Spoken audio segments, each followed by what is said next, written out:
ప్రసాద్ గారు. అంటే ఉన్న వాళ్ళని చెప్పండి. పరిచయం చేసుకుంటే that is also connect. So ఉన్న వాళ్ళు పరిచయం చేసుకుంటే సో తర్వాత మీరు ఒక 5 నిమిషాలు That's a great idea, and yeah, let's do it. Yeah. So, uh, who would like to start? In brief, I am Dr. K. Okay. Rao. I am editor of the magazine Environment and People. I am also former member Pollution Control Board, AP Pollution Control Board. And I am now the convener of the Environment Justice Forum. That's enough. Yeah. Next, please. Muhammad, sir. Yes, sir. My name is Muhammad Majid, and I am from Hyderabad. I am a member of the Justice Chandraya Evidence Group. It's a group of elite members and learned people, all respected members, and we daily have a meeting on that group. And also Prasad sir and Janardhana sir are the members of that group also. Yeah. So, who is next? Kondalrao garu.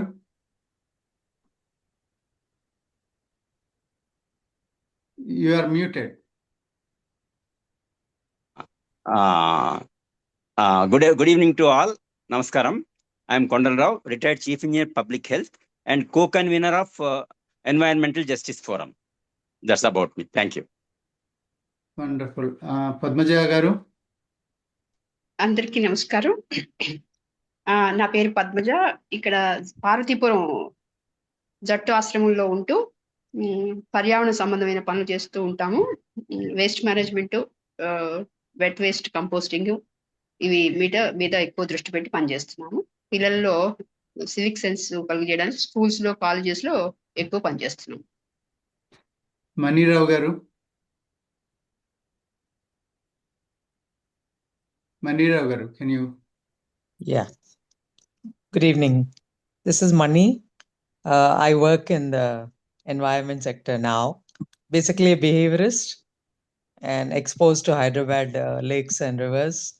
So I come up with my own individual initiatives for schools, high school children, college students. Right now I'm associated with Prasad Jalladi. Hopefully will follow in his footsteps. He's a great leader. No, I'm not a leader. I'm all equal to everybody, and I'm trying to do whatever I can do within my limits. Thank you so much. Nirmala Samamurthy garu.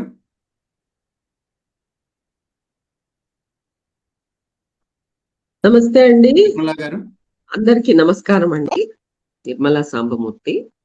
I'm a management consultant associated with government departments, especially rural development and urban development and urban development as such, and police and other administrative departments. So I am also member of Justice Chandraya Gari Evidence Matters Group and also associated with the Environmental Justice Group. So I am very happy to attend this environment seminar today on a very occasional day, World Environment Day. So thank you for giving an opportunity to attend. You're welcome, madam. Samamurthy garu. Samamurthy garu is not there. He is in secretariat busy with some work. Okay, no problem. So we have Babu Rao Kalpala garu. Dr. Babu Rao garu, excuse me.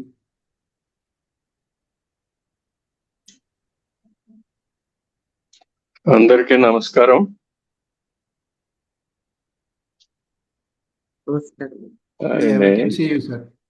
నా గురించి చెప్పుకోవడానికి పెద్దగా ఏమీ లేదు, ఏదో మా చేతనైంది చేస్తూ ఉంటాం ప్రాక్టికల్ గా. అందుకంటే పర్యావరణ ఉద్యమాలతో సంబంధం పెట్టుకుని వాటితో కలిసి పనిచేస్తాం, గ్రాస్ రూట్స్ లెవెల్లో పనిచేస్తాం ప్రయత్నం. Thank you. Thank you so much, sir.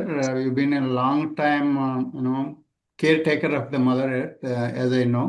And we have an young chap. His name is Saurabh Kumar. He happened to be our North India volunteer also. Pick it up, Saurabh. We have to unmute.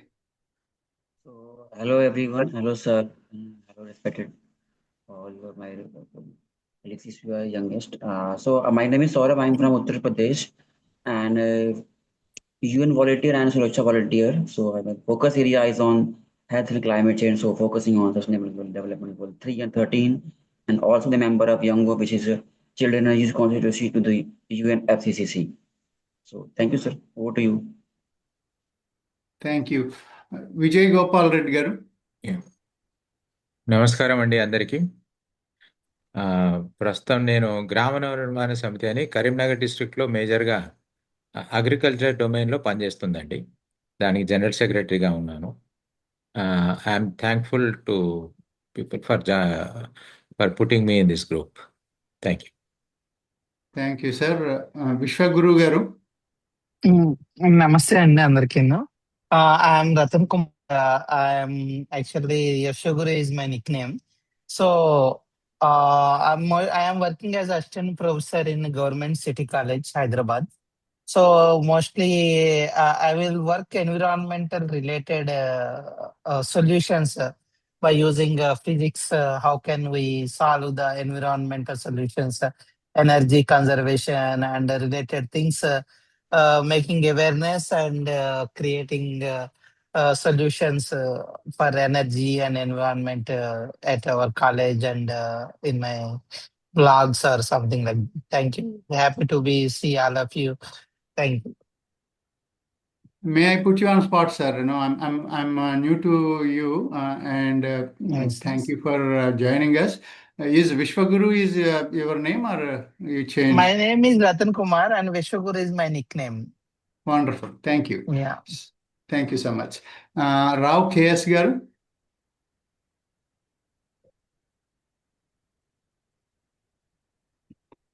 Hello, Rao KS garu. Okay. Yeah, please raise your hand, sir, so that we can call you in to know about yourself. Shall we move to Subhash Behra ji?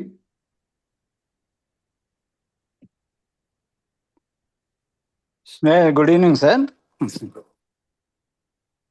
Please proceed. Yeah. Yes, sir. My name is Behra Subhash, sir.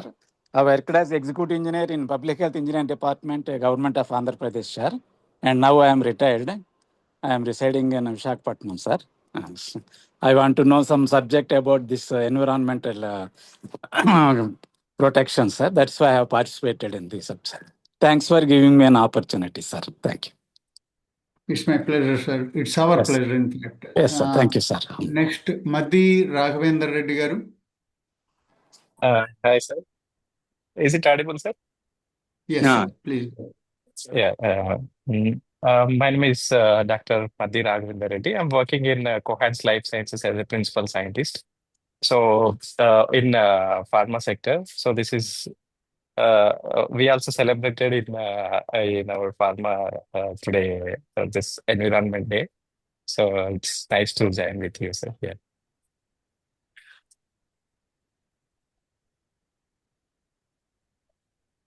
Thank you, sir. Hemant Lanka garu.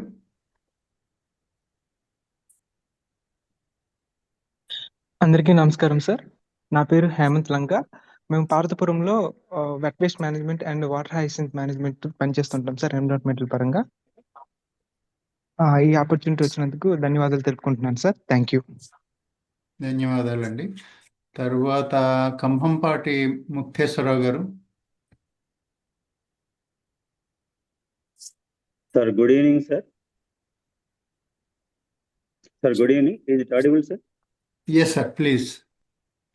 Sir, good evening. I am Dr. Mukteswara, sir. I'm a veterinarian, but I joined the bank and now retired from Canara Bank as Assistant General Manager.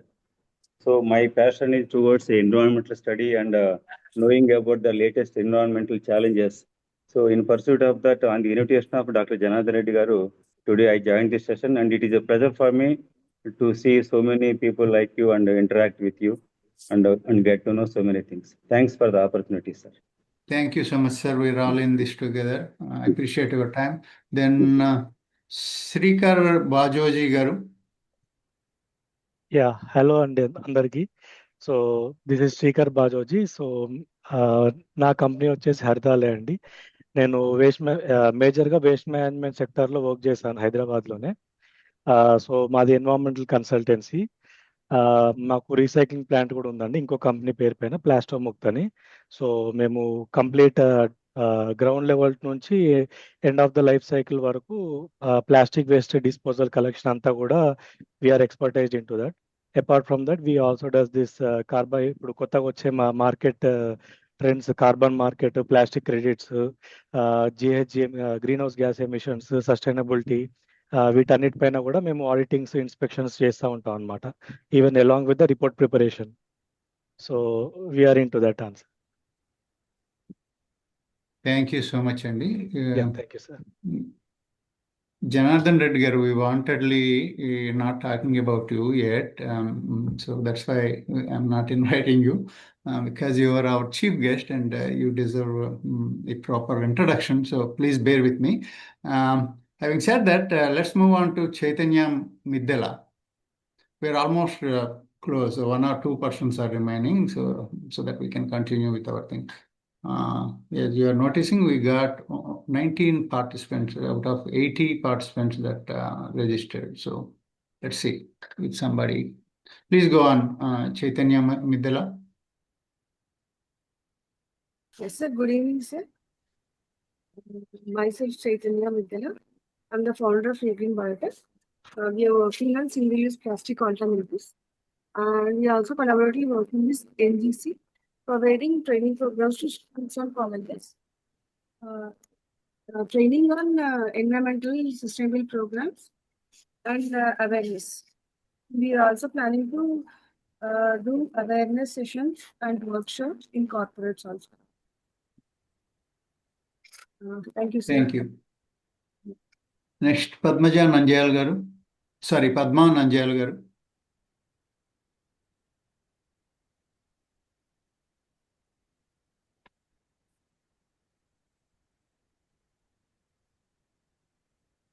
Yes, Padma garu, please go on.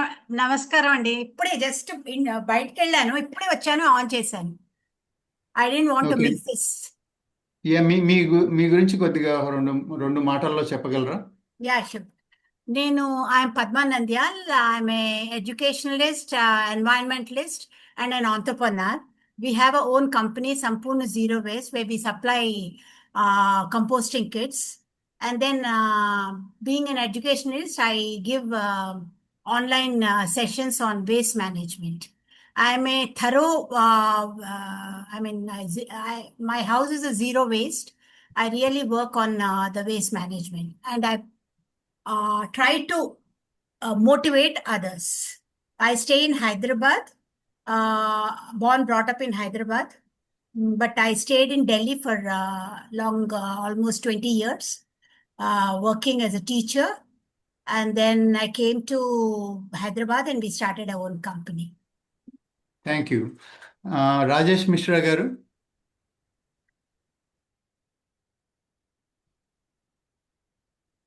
Rajesh Mishra garu, can you introduce yourself? Can you hear me? Okay. So that's all for now for introductions. Let's continue with the main program. Anybody left out? Sorry if I. Hi, good evening. Yeah, please go ahead, Rajesh ji. Actually, myself Rajesh, I am working in real estate company as a compliance. So for World Environmental Day, I joined this workshop. Thank you so much. My name is Prasad Jaladi, and I'm founder and chief facilitator of this organization called Suraksha. This event in particular, I'm working with Environmental Justice Forum. I've been into sustainability area for a few years, maybe junior than everybody, but I have my soul and heart into that. So I'm very grateful for Dr. Janardhana Reddy garu also to including me in his group, so that we can understand the issues. I'm learning a lot from that group also. Thank you so much, sir, for that support to me. And my work is around bringing more awareness, bringing data into the forefront, and also bring community and join hands so that we can collectively solve the problem. As we know, so many issues are out there. The other thing is I am also an educator. We offer training programs through Suraksha also. I put out a simple infographic over there that you could understand what we are trying to accomplish. So in nutshell, we are trying to bring awareness, training programs to the youth that would empower workforce, etc. And we are also involved in innovation and entrepreneurship to train young entrepreneurs. Actually, we are talking about ecopreneurs, right? So that's how we want to change the way how I did my work at the early stages of my career. So that went wrong. I have no ego to admit where I went wrong as a professional, but I'm part of the problem at that point of time. Now I want to be a part of the solution, and we are trying to build bridges between different countries so that we can work quickly, avoid wrong things that are coming from west. We are in this kind of mesh where we do not understand what is good and what is bad in industry sense also in many cases. So we need not delve into that thing today, but our focus has been on that so that we can put out the data, including reaching out to politicians and bureaucrats, so that we can explain the real issues. It's not that they don't know, but we are coming with tools to explain them. If we pull this lever, say, if we allow fossil fuel to continue to use, what happens at the end of the day country-wise? So the help with that is, they can actually drive some policies locally, because it doesn't matter. Every city, every citizen has to participate in this, irrespective of their position, including prime ministers, presidents of different countries. This kind of approach has been done even in U.S. Congress also. Why not in India? That's one of the things that I'm bringing to the table in person. So besides that, I am a learner. As I said, I have no ego in learning, and best practices and best attitudes should survive and thrive. And we all need to push our agendas to give a place to experts, learn from them, unlearn, basically keeping out our ego and progress as a sustainable civilization. Now I would like to move on to the next slide, if our system works. This is our agenda. Sorry. I would, as I said, I would just put out a infomercial for Suraksha, and our partners EJF also would talk. I think Sir Kondalrao Garu or I'm blanking on the name all of a sudden. So then we would invite chief guest keynote, guest talks, attendee interaction, and then closing remarks, and then we go with vote of thanks. Surprise is I'm an eco lyricist and eco musician also. I would like to have our song released by Dr. B. Janardhana Reddy Garu. For that, I'm so privileged, and I hope you enjoy that thing. So far, between last June and now, I have written 35 songs, and I thought art would connect us also in that sense, so that wherever we go, sometimes our talks are monotonous. At least this kind of approaches might break some monotony, and also we can encourage. If I am writing songs, youth can also do that thing. That's how arts and other stuff. Lalita Kalalu are also very important in our life. So I took that responsibility also. Let's see how far I can run with that thing. This is about Suraksha. So we are empowering 1 million ecopreneurs, and we've been featured by UN Ocean Conference and also Convention of Biological Diversities. Our approach is to, as I said, bring awareness, do training programs to youth, including chemical enterprise, how to minimize and achieve net zero. Well, we may not be, but again, halfway through or 75%, each step would matter. that eventually would also create workforce. We feel that is very important because without workforce, we cannot achieve anything. That's what I think seriously about it. Creating pathways for green careers, etc. And these are all again aligned with the UN sustainability goals. And we can also tackle the industrial pollution at its source. If we are doing our R&D in a right way to put out our products or services in the place so that we all can live well, protecting ourselves from the issues of pollution and other things. That applies even to the ocean, right? So that's how we also involved in some product development, biofuels, organic enzymes, and also that are hurting our health, so on and so forth. This is the whole picture about Suraksha's activities. We can talk about these things later on in other occasion, but today is all about World Environment Day. Happy World Environmental Day, everyone. So let's move on. EJF, Environmental Justice Forum is our partner. So Narayan Garu or Kondalrao Garu, whoever would like to speak, please take the floor. Yes, I would like to. I request Dr. Narayan Rao Garu, who is the convener of the Environmental Justice Forum, to speak. Thank you. Yes. Welcome, Narayan Garu, Dr. Narayan Rao Garu. I would like to brief about environmental justice, which started recently for the environmental justice for the access, for equal access to clean air and clean water and other natural resources. Particularly, the significance of World Environment Day is not only ritual celebration of nature, but also a reminder of the need for environmental justice. The principle that every person, regardless of income, caste, gender, or social status, has a right to clean, healthy, and sustainable environment. This year's theme, as you know well, inspired by nature, for climate, for our future, is to be really changed to suit to the majority of the developing countries and to the people at large, the rural communities, like inspired by nature, for climate, for our survival.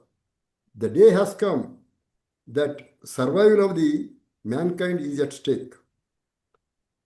This is a survival for farmers, women, and marginalized communities like Dalits, Adivasis, informal workers like street vendors, construction labor, and sanitation workers. Environmental justice calls for equitable access to all of them. And this Environment Day provides an opportunity to struggle to strengthen the constitutional commitment to right to life, Article 21 of the Constitution. Issues like pollution of Musi River, loss of urban lakes, as far as Hyderabad is concerned, traffic-related pollution, plastic waste, and rising temperatures directly affect public health, and in particular, low-income settlements near polluted water, industrial areas, or waste dumping sites often face higher environmental risk. So, for students and citizens, this Environmental Day provides an important platform for them to engage with the elected representative, as just now our Prasad Garu has told. Let the citizens and the youth ask the elected representatives in their constituencies what measures are being taken to reduce pollution, how are environmental laws being implemented, what steps are being taken to protect vulnerable communities from environmental harm, how can citizens participate in environmental monitoring and conservation. So environmental justice is linked to social justice also, and I am putting forth a new idea of asking the elected representatives in Parliament to have a separate Environment Justice Commission which look into the matters related to the impact, particularly on the low-income communities. And if possible, we are also, I also we have to ask the elected representatives to have a separate ministry for like social justice, Ministry of Social Justice, Environmental Justice, Ministry of Environmental Justice also.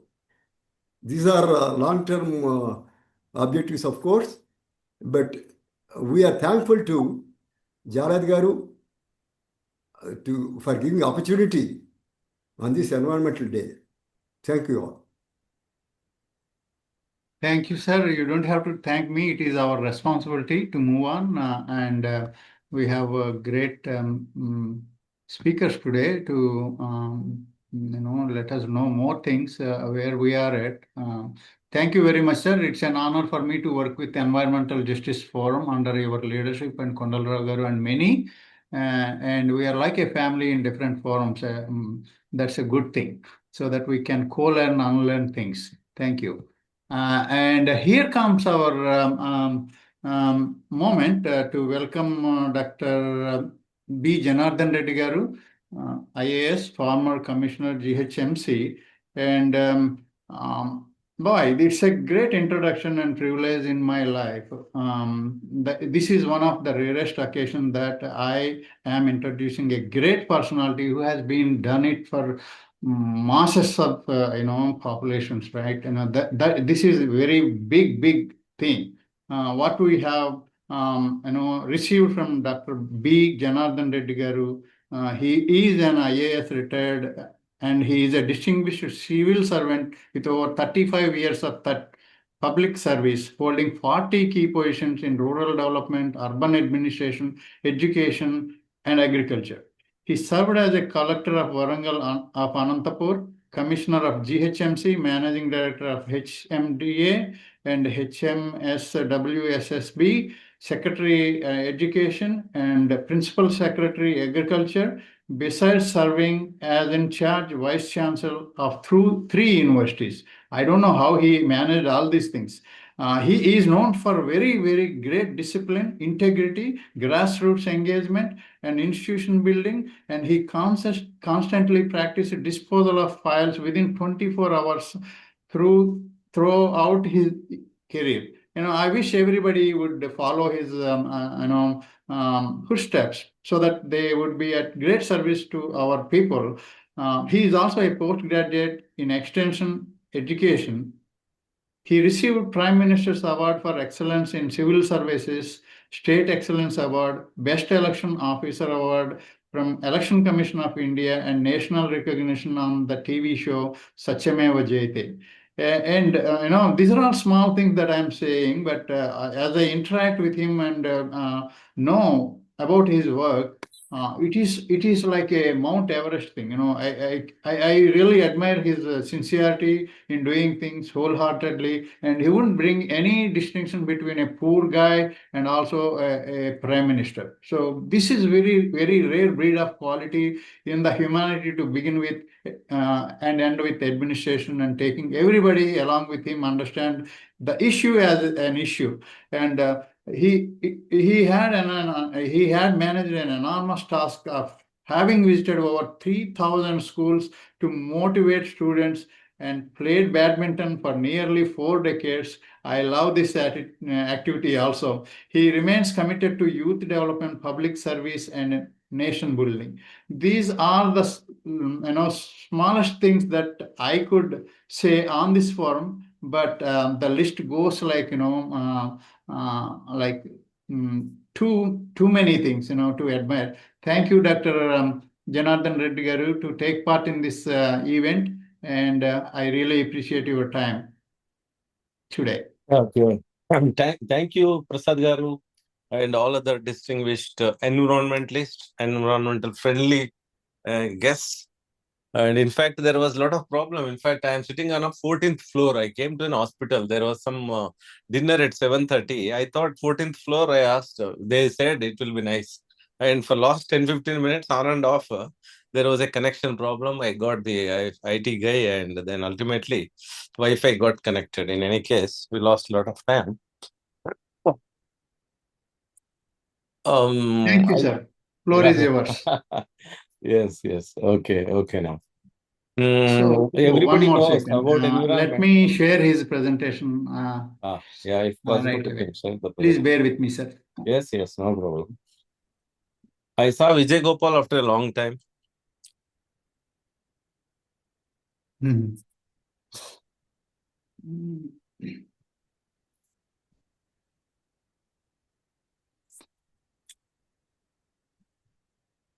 Let me take off my share and.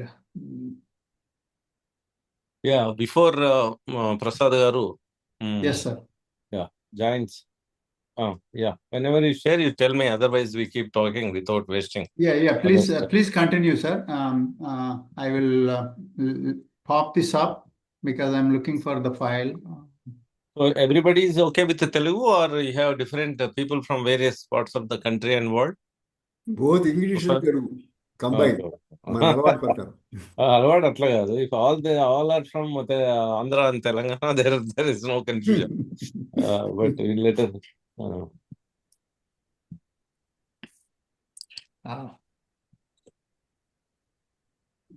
Okay, my presentation, in fact, I divided into 5 parts only. One is individual and household responsibility, and second, community responsibility, and then government's responsibility, and government laws, central government, state government, and local bodies. All 3 are governments only. Then effective awareness methodology. In this world of communication, where more than 550 crore people out of 800 crore people have mobile phones, but still connectivity in the sense awareness building is a big problem. Just 1 minute, Andy. I have a getting a call.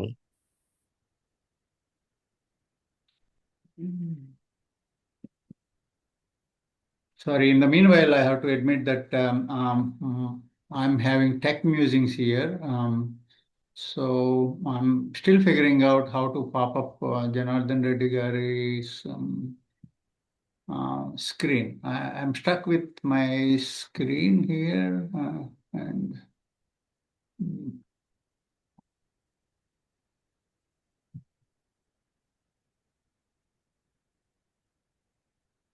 I put that on my screen, but I couldn't. My apologies.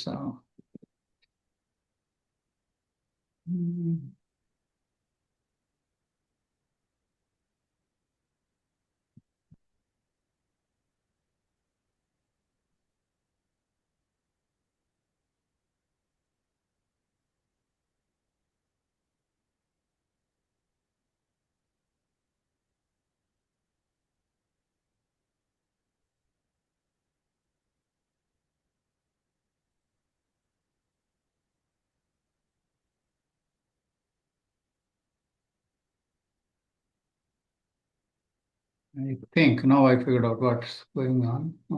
I think, but no.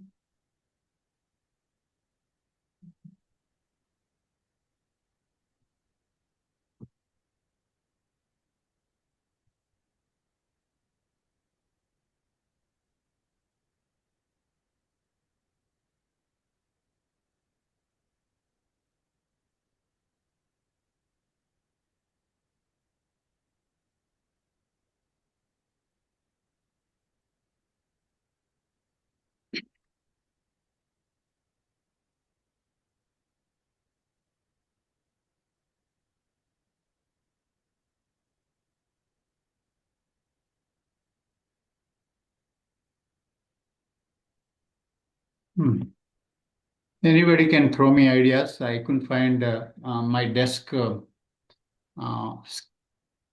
view. Sir నేను అడగనా ఒకటి చెప్పండి. ఇవాళ paper లో 4 bin system అని ఉంది. నాకు అది 4 bin system to roll out across ULBs అని ఉంది. ఒక్క నిమిషం అండి, మనం ఆ చర్చలోకి ఇదంతా అయిపోయిన తర్వాత మీరు అడుగుదురు కానీ ఈ మెయిన్ టైం ఈవెంట్ ఉంది. అయిపోయింది. Okay, fine, that's not a problem. Thank you so much.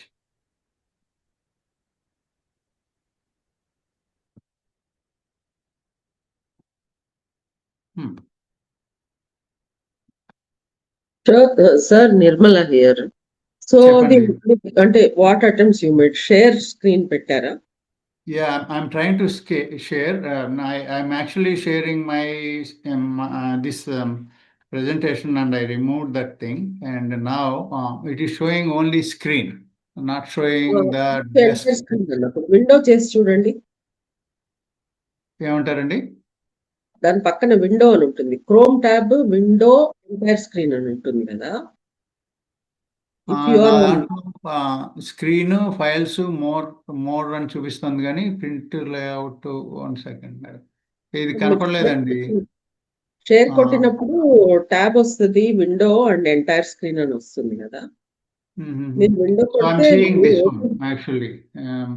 Open చేసిన ఫైల్స్ అన్ని కనిపిస్తాయి. అప్పుడు దాని మీద క్లిక్ చేస్తే వస్తుంది. నార్మలీ దట్స్ ఒక మెథడ్. షేర్ కొట్టి ట్రై చేయండి.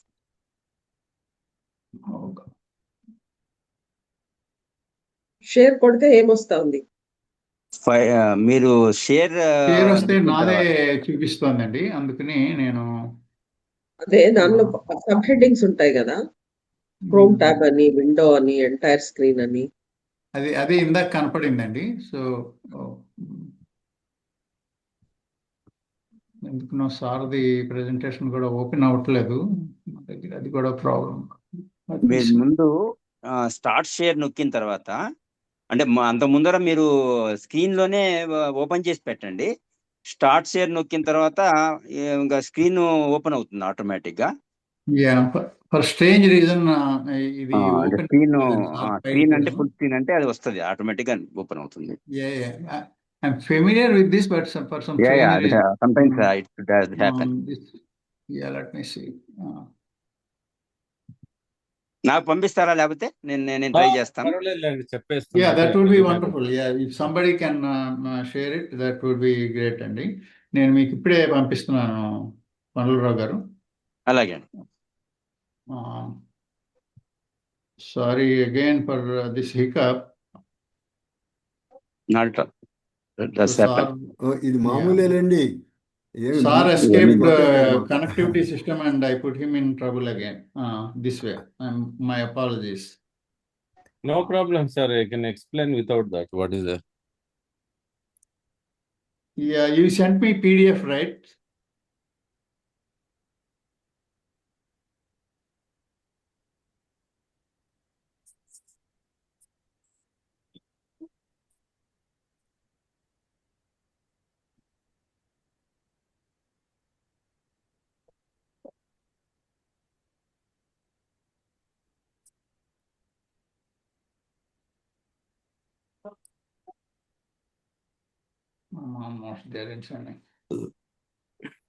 సార్ నాకు పంపించిన నేను షేర్ చేస్తాను. ఒక్క సెకండ్ సార్. మీ విశ్వగురు అని కొండలరావు గారికి వచ్చేసింది సార్, అది వచ్చేసిందండి. మీరు చూడండి సార్ ఒకసారి. అలాగే.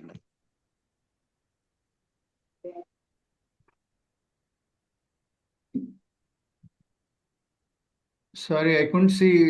ఎవరు అడిగారండి పంపమని? నేనండి, రతన్ విశ్వగురు అని ఉంది కదా.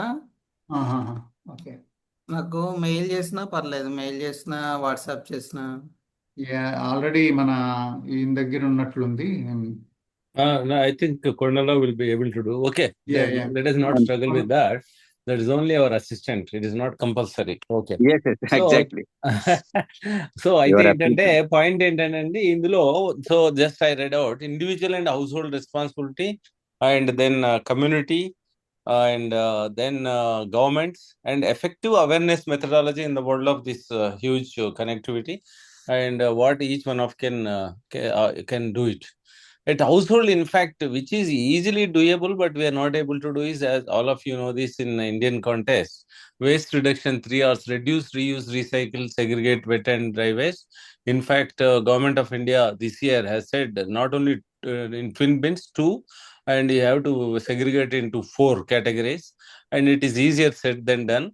And a number of efforts have been made in the country, and only few cities now and then they are able to do, and not sustainable. But Indore, for example, for last 10 years, it has been doing. So what is required is intention, leadership, political leadership, and administrative leadership. And then if these two align together, and they can get all the communities, organizations, and civil society organizations, resident welfare associations, everything will fall in line. ఇది okay అండి, కనిపిస్తుందా అండి? Yes, yes. ఇంకొద్దిగా expand చేయగలిగితే I think you are also running from కదా. ఇప్పుడు 1 minute. ఇప్పుడు ఓకేనా? Now it is better, sir. Thank you. Okay, thank you. This is how our teamwork That works. is how Konarao garu is great asset for us. Yes. Thank you, sir. Okay, sir. Our planet, our responsibility. Go to the next slide, Konarao garu. Okay. So that's what I was explaining. This individual and household responsibility, community responsibility, then government's responsibility, and all together, how effectively we can create awareness about the environment and what is the way forward. These are the 5 topics I am going to talk to you people. And at household level and individual and household level, what can we do? Waste, certainly we can reduce. The more developed you are, more waste you are producing. If you see the patterns in the world, New York at household level, they produce 2 kg of waste per person, and in a village in India, in tribal area, not even 200 grams. So that is the huge variation. More educated, more civilized, more urbanized, you produce more waste. And if you are conscious about this, it is possible to reduce, reuse, recycle, and segregate wet and dry waste so that it can be recycled. Then at household level, water conservation, it is possible to do in most of the cities. Out of 5,000 cities, I can tell even hardly 10 cities also do not have metering. So unless you measure how much you are consuming, and most of the cities, they give water free of cost. And even if they collect based on some approximation, and meters you do not have. First thing, even in Germany, long back, 130 years back, when meters were arranged, there was a saving of around 30% of the water. So water conservation, many places we are not getting water, and wherever we are getting water, we are wasting water. And 80% of the water that is going from cities, and each city gets water from 100, 200 kilometers, etc. Delhi, Hyderabad, Bangalore, Chennai, and no city is exception. And no city has abundant groundwater or surface water adjacent to it. And from such long distances, they get it. And 80% of the up to 80-90%, they send it back. That too by polluting. Fresh water we get, and we pollute, and we give back to the river again, and we pollute that. So one is water conservation, and second is water reuse. In fact, there are so many transformative technologies now coming up in the world. And in fact, Singapore said you can drink. Singapore Prime Minister drank the toilet treated water. And California made an act, California state, that the toilet water can be drunk. Treated toilet water means treated toilet water. So when the world is suffering like that with water availability and transportation, energy, and all that, so on water conservation, a lot can be done at household level. And then at every household level, you can plant trees in front of your house, and also on the kitchen gardens, and also the roof gardens, etc. Doable at individual level. And energy efficiency, where Mr. Kondalrao and I worked long back, and just synchronization of the street lights with the sunlight. So we could save around 12 crore rupees in 42 municipalities in 1 or 2 years. So there is a huge, one, with cost, 2, with technology, 3, with common sense. So a lot of energy can be saved at household level also by switching over to LED bulbs and using solar energy wherever it is possible, unplugging devices, and use 5-star rate appliances. Then green mobility. So if you want to see cycle, we have to go to Europe now. And in Hyderabad, very difficult. Last 2-3 months, I am seeing to take a picture of a person who goes by bicycle, and almost nil. And in all the developed countries, developed cities, 63 to 66% they use common transport facility. But in Hyderabad, we use only 23%. So not that our roads are big, not that we are very rich, but it is just a question of attitude, number one. And because of the over density of this vehicle, not only it causes pollution, and the speed is restricted. And what is the speed now? Speed of cities. And Bangalore 16 kilometers, and Pune 17 kilometers, Hyderabad 18 kilometers per hour, and Kolkata 19 kilometers, Bombay 20 kilometers, Ahmedabad 21, Delhi they say 22. And it is generally, I am telling average. Sometimes it is 5 kilometers also. When you go on ORR, it is 100 kilometers. But still people use, and they clutter the roads, and no cycle is possible to do, and no walking is done even for 100 meters, 200 meters, etc. Even for going to the farms, people are using bikes, etc. It is possible to restrict or reduce, number one, and wherever it is possible, resort to walk and cycle, and also use public transport and eco-friendly products. For example, in Hyderabad, we calculated when I was commissioner, we have around say 20 lakh households, and in Hyderabad, around in that 90% are non-vegetarians, and around 15-16 lakhs say household, and everybody is eating in Hyderabad. And in Telangana is the most non-vegetarian state, for example, I'm taking, and they go for chicken and mutton. And each household, every month, minimum of 5 times, they go for chicken or mutton. And then each time they get a single-use plastic paper wrapped up, and then throw it away. And like that, one family is 60 per year. And if you have 20 lakh families, they give 20 lakhs into 6. So 1 crore 20 lakhs. Or it is possible if you carry a plastic bag and then a steel box, which we used to do during our childhood. So that is doable. It is easily doable. Nothing of this will cost anything. Great technology is not required. Intention is required. And then making them understand the problem that they are creating is important. So then second, at community level also, community eco clubs can be formed, green community committees can be formed, tree plantation drives can be there, and those who have already planted can be saved, and plastic free zones can be declared. Resident welfare associations mandate waste segregation, install composting units, solar panels, and community rainwater harvesting systems.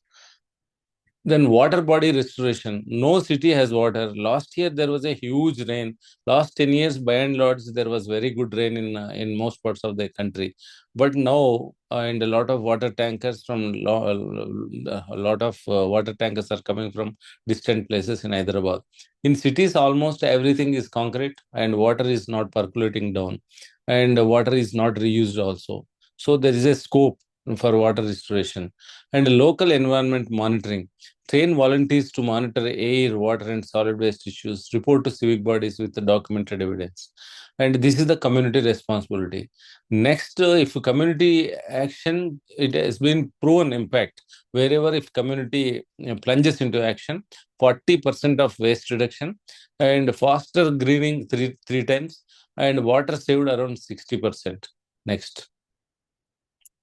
Government of India, of course, year after year, decade after decade, because of PILs and because of the environmentalists, a lot of laws are made, and they are amended also. Fine. And central government has very little, influence on the citizens and the state governments. But central pollution control board is there.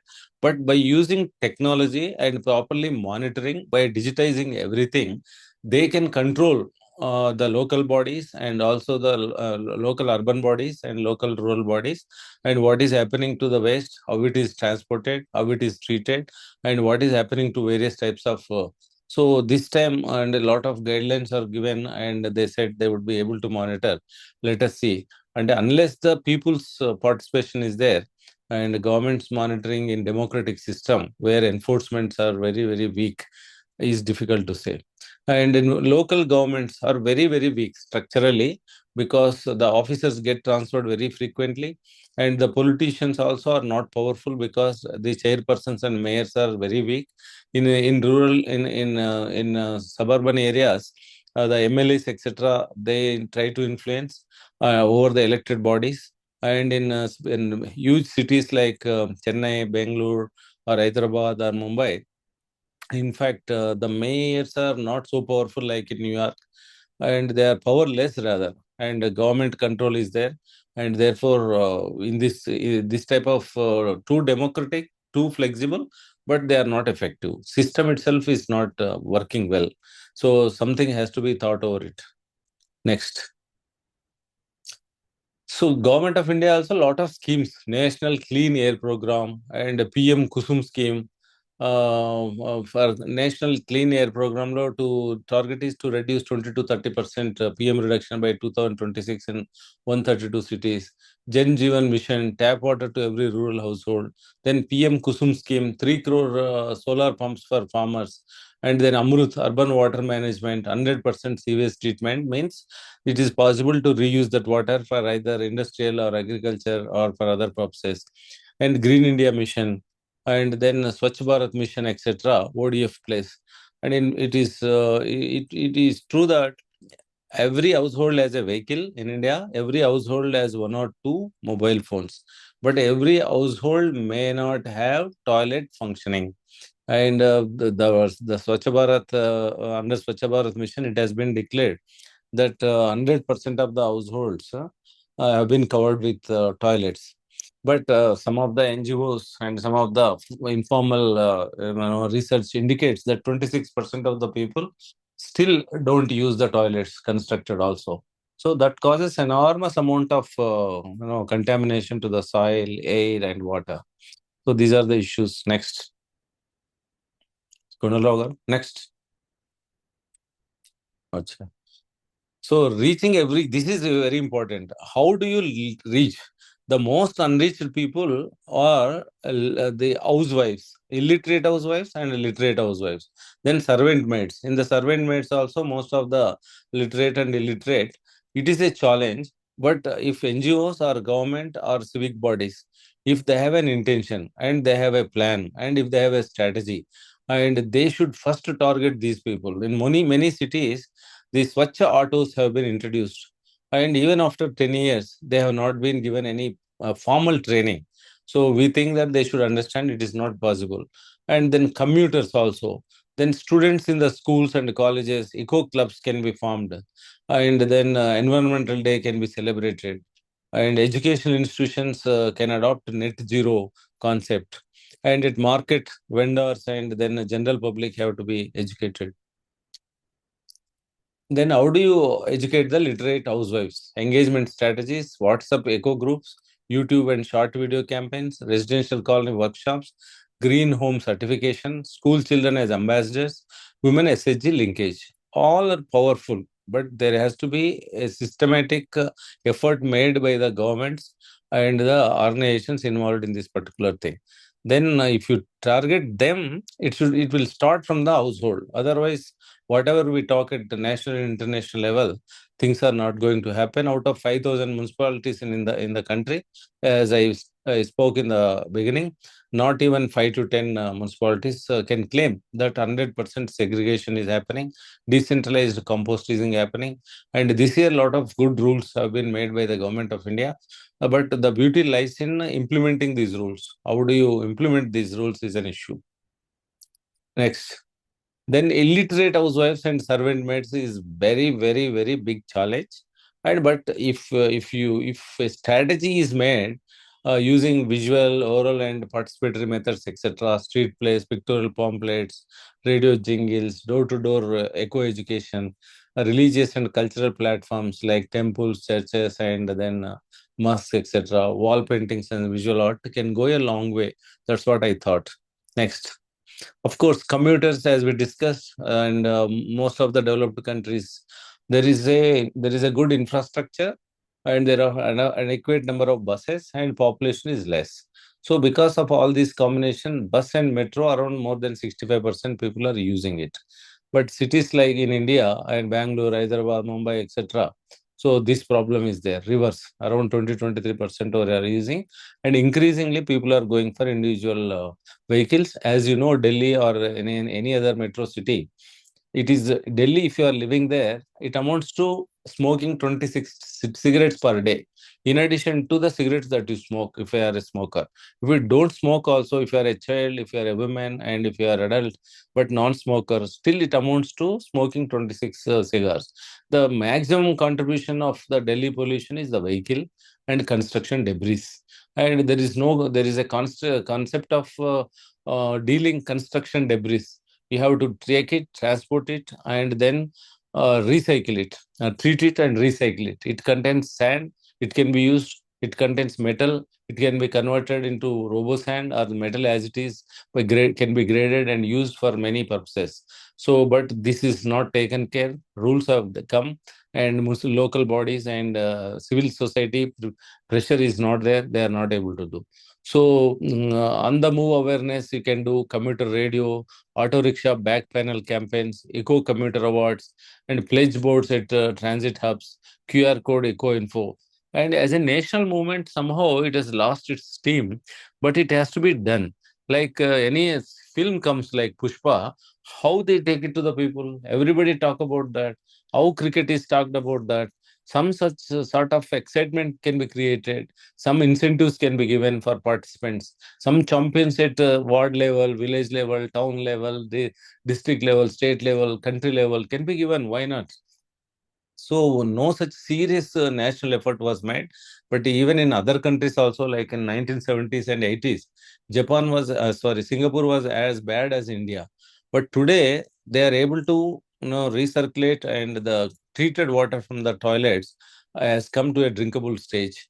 So it is possible in our country also, if political leadership and also enlightened bureaucrats and also the community, if they come together, and from village to taluk to either bottom up or top down, both are possible.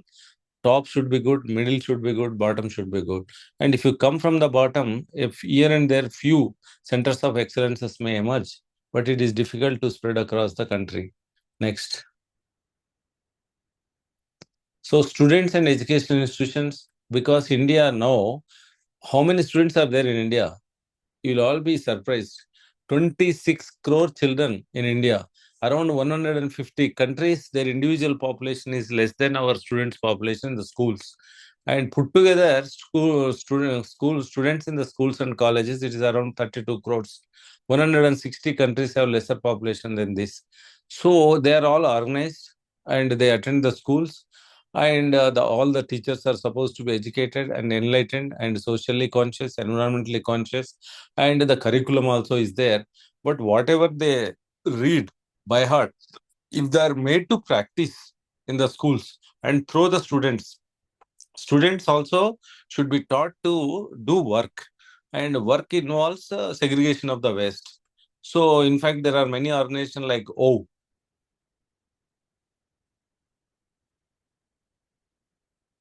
yeah. So they are also trying to do this model, and many NGOs are trying to reach out to the reach out to the population.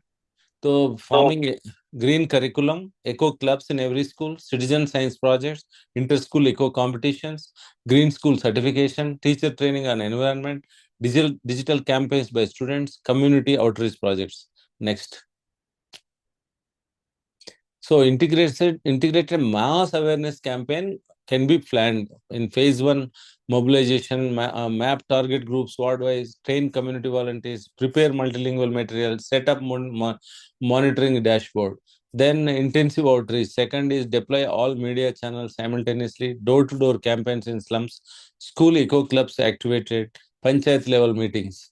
Then consolidation and third phase onwards, monthly community eco-meets, green certification award, and success stories, feedback, etc. People talk about Iran war or Israel war, American war, on stock exchange, this and that. But nowhere this has been made like a national or international problem about the environment and its protection. Next. There is a lot of technology which can be used by the local bodies, state governments and central governments and pollution control boards. Pollution control board, central level, it is very good for strategy and all that monitoring. And now increasingly they should adopt the technology. And once they adopt, it is not enough, because all local bodies and all governments also need to use the technology, so that online monitoring is possible. And not only monitoring, and it automatically there should be a mechanism to give incentives and disincentives. So in my view, I have seen it is very difficult to implement in our democratic setup by forcing people or giving disincentives. But incentives certainly can be given. Pollution control boards have a lot of money. So those municipalities, those gram panchayat, those districts, those states who perform well on environmental front can be given green fund. It will further motivate them. And then a lot of these SMS and IVR technologies, drone-based awareness in slums, AI-powered chatbot, augmented reality demos, digital pledge, and green passport, etc. As a campaign, it was started like Swachh Bharat, but Swachh Bharat mission, and they are also doing every year an examination type Swachh Sarvekshan, and more focus was given on building of toilets. And to that extent, yes, Swachh Bharat was successful. After that, lot of Swachh Bharat plus toilet plus activities have to be planned, and no mission ends and in 1 year, number one, and it cannot continue for more than decade also without having a very good impact. Next. So we can also measure impact, in fact, like household practice, how many households in the country, not even 20% of the households are practicing waste segregation. That is only 100% is happening, or 95%, some of the towns like Indore. And schools with active eco clubs, communities with compost units, plastic-free markets declared, citizens reached via awareness drives, grievance resolved via eco helpline. We can in fact do this impact study as well. And the monitoring cycle can be weekly ward reports, monthly district review, quarterly state level dashboard, annual public report. This pollution control board are independent that way. Municipalities are totally democratic and also very flexible, and they are controlled by the public representatives. So they don't allow to take any serious action. Okay, that is understood. That is why this pollution control board have been kept aside from all this political angle, but their structure at district level is very weak. And at regional level, there is some regional officer will be there. Every district, if there is one officer will be there. He is not aligned with the district administration. And in fact, recently Supreme Court of India also said it will monitor every month. Direct, it will have Zoom conference with chief secretaries and around more than 735 district collectors. And Supreme Court had to come, which sits on judgment of the institutions and people, and it has come to the execution level. That is not correct actually, but the institutions have failed. Therefore, Supreme Court, it cannot do forever, but it said now every month for some time they will review directly with the district collector. District collector is made chairman, and all these departments, whether education department and water department and then environment department, pollution control board, everybody, and civil society, resident welfare association, if they come together, and it is possible to do in that particular district, and if all the districts perform in the country, and 50% of it's not linked with the money, 50% of these activities we can achieve without spending additional money, either by the household or by the community or by the government. Remaining 50, yes, some money is required, some technology is required, some infrastructure is required. But this carrying a cloth bag and then one steel box, so 100 crore people into, if you use it, say every month 5 times, 12 months 60, 600 crore times, that much single-use plastic you can avoid. It doesn't cost much. In fact, it costs less. Next. So our collective call for action is every individual commit to one new eco habit today: segregate waste, plant one tree, And then every community form an eco community this week, organize one cleanup drive this month, adopt a green space. Every government enforce existing laws, fund awareness, recognize green champions, lead by example.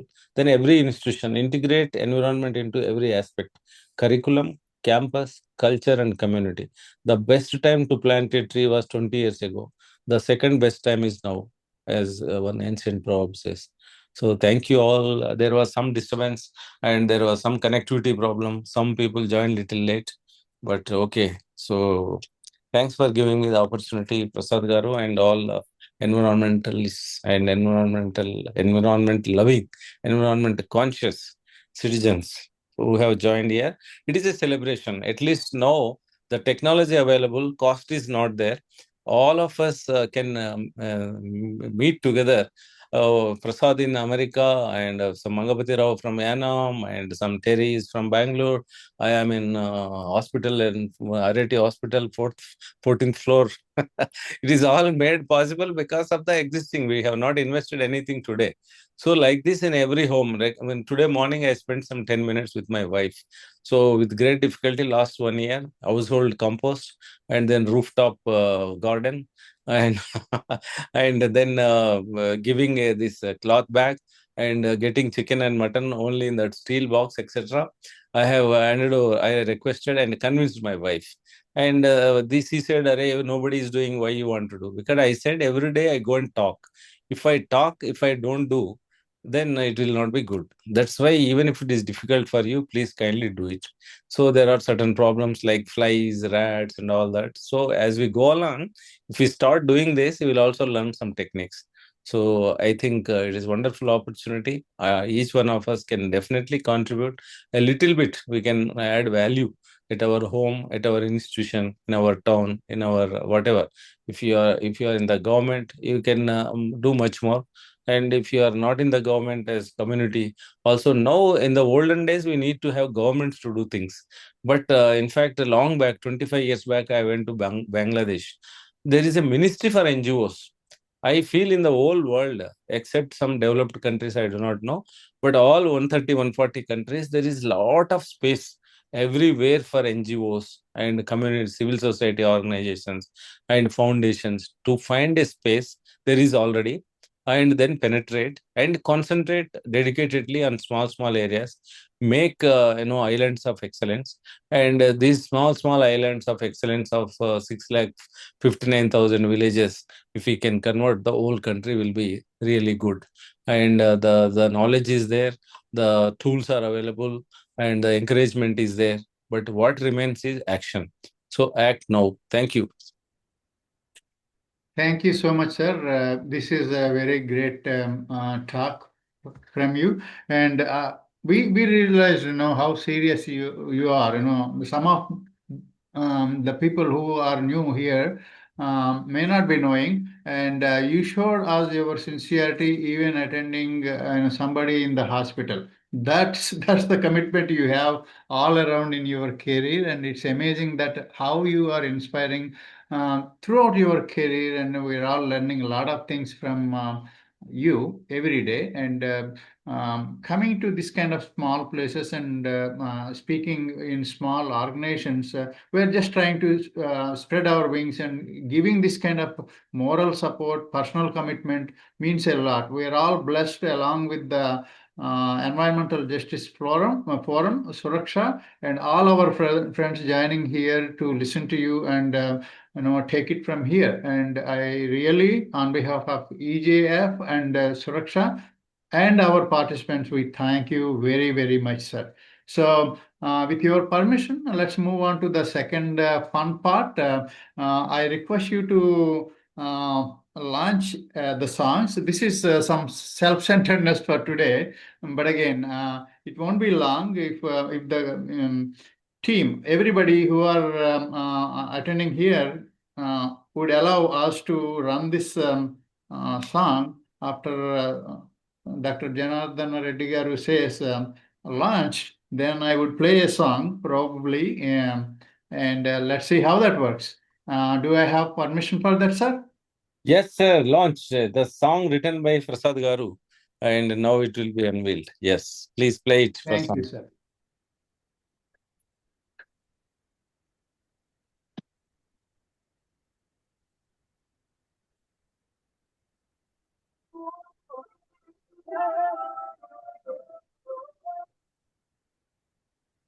Voice is feeble. Now some sound is coming. Music. ఈనాడు జరుపుకునే ప్రపంచ పర్యావరణ దినోత్సవం మన పచ్చని జీవన గమనానికి ప్రోత్సాహమని పరిరక్షణ మన భవిష్యత్తుకు ఒకటే దారని మనమందరము జాగ్రత్తలు పాటించాలని గుర్తిద్దాం.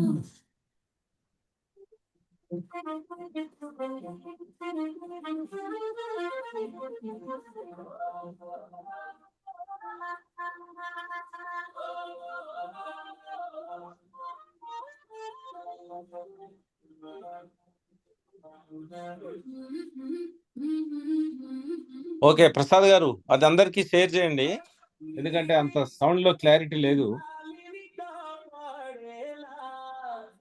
విజ్ఞానాన్ని సాధించి పర్యావరణంపై శాస్త్రీయమైన అవగాహనతో నవ పరిశోధనలతో నూతన ఆవిష్కరణలు పరిశ్రమలను స్థాపిద్దాం.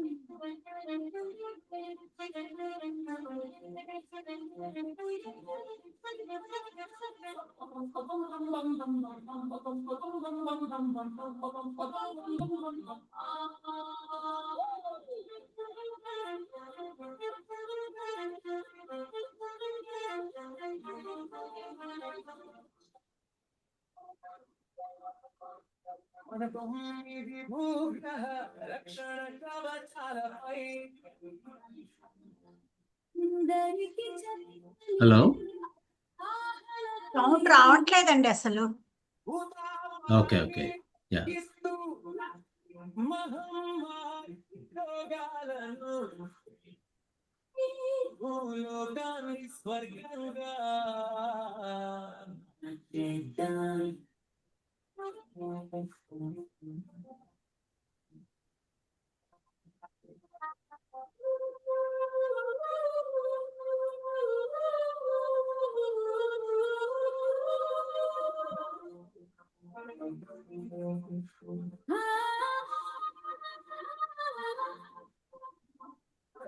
సముద్రాలను జలజీవాలను రక్షిస్తూ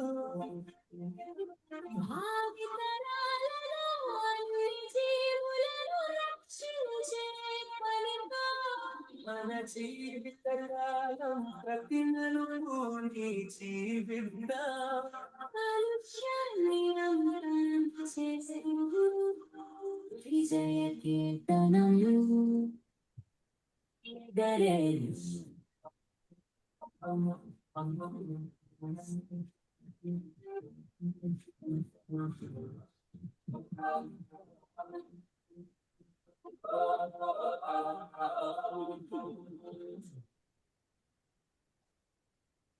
థ్యాంక్ యూ సార్. అది నా కథ, నా వ్యధ కూడా అన్ని రకాలుగా, so that we all can work together to save everybody on this planet including animals. So sometimes this is emotional thing so for me. So let's move on. Let's introduce our next speaker. Bear with me for a second. Sound రావట్లేదండి. Yeah, don't worry, madam. We are going to drop links later on. This is a just formal thing, and this is a last-minute decision that we made, and I'm afraid that it would be a distraction also, because it's coming from different angle than what we are committed. Of course, our discussion today. So I'm going to move on to our next speaker. Engineer Professor G. Surendra Reddy garu. Sir, are you there? Narayan Garu, Kondalrao Garu, please coordinate this thing. And if you would like to introduce, you can go ahead. This is Professor Surendra Reddy. Good evening to all. Oh, very good. Happy World Environment Day. Welcome, sir. So I'll just read 4 lines which I composed, sir, for this occasion. I'll not speak much, only 4 lines from my prayer. Here I go. May our forests be tall, let our rivers be clean. That's humanity's prayer call. Saving earth is saving us, the truest love of all. This is my short prayer, sir, on this occasion. And 2 things I want to highlight, sir. The word environment has got 2 important anagrams embedded in it. One is reinvent. There is reinvent in environment. So we need to reinvent environment, sir. That's number 1. And there is also mentor in environment. These 6 letters, mentor is there in environment. So environment, like nature, is our best teacher and mentor. Let's listen to environment and learn things. Thank you very much. Thank you so much, sir, for your precise talk and beautiful lines and maybe poem or song that you just given us. I'll share it with you. I really appreciate about that, and this is where this is where and how we connect the dots, and what you said is also correct. We have to learn a lot of things from environment, as you said. Planet itself is a very efficient engineer. Many of the people do not understand it. It is giving place to us to take advantage of her for millions of years, and it is still doing. And we have to remind ourselves there is no planet B, and planet would be there anyway. She can move on, but we have to decide whether we have to behave or lose something that is important for everybody, including animals. So thank you again. Yes. And let's Sure, move sir. on. Thank you very much. You're very Thank you, welcome, sir. Let's bring Dr. Babu Rao Garu. Babu Rao Garu, the floor is yours.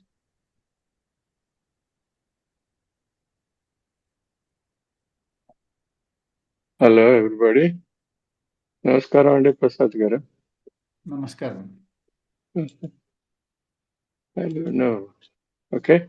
Open your video if possible. Otherwise, keep talking. Yes. Yeah. We can see you.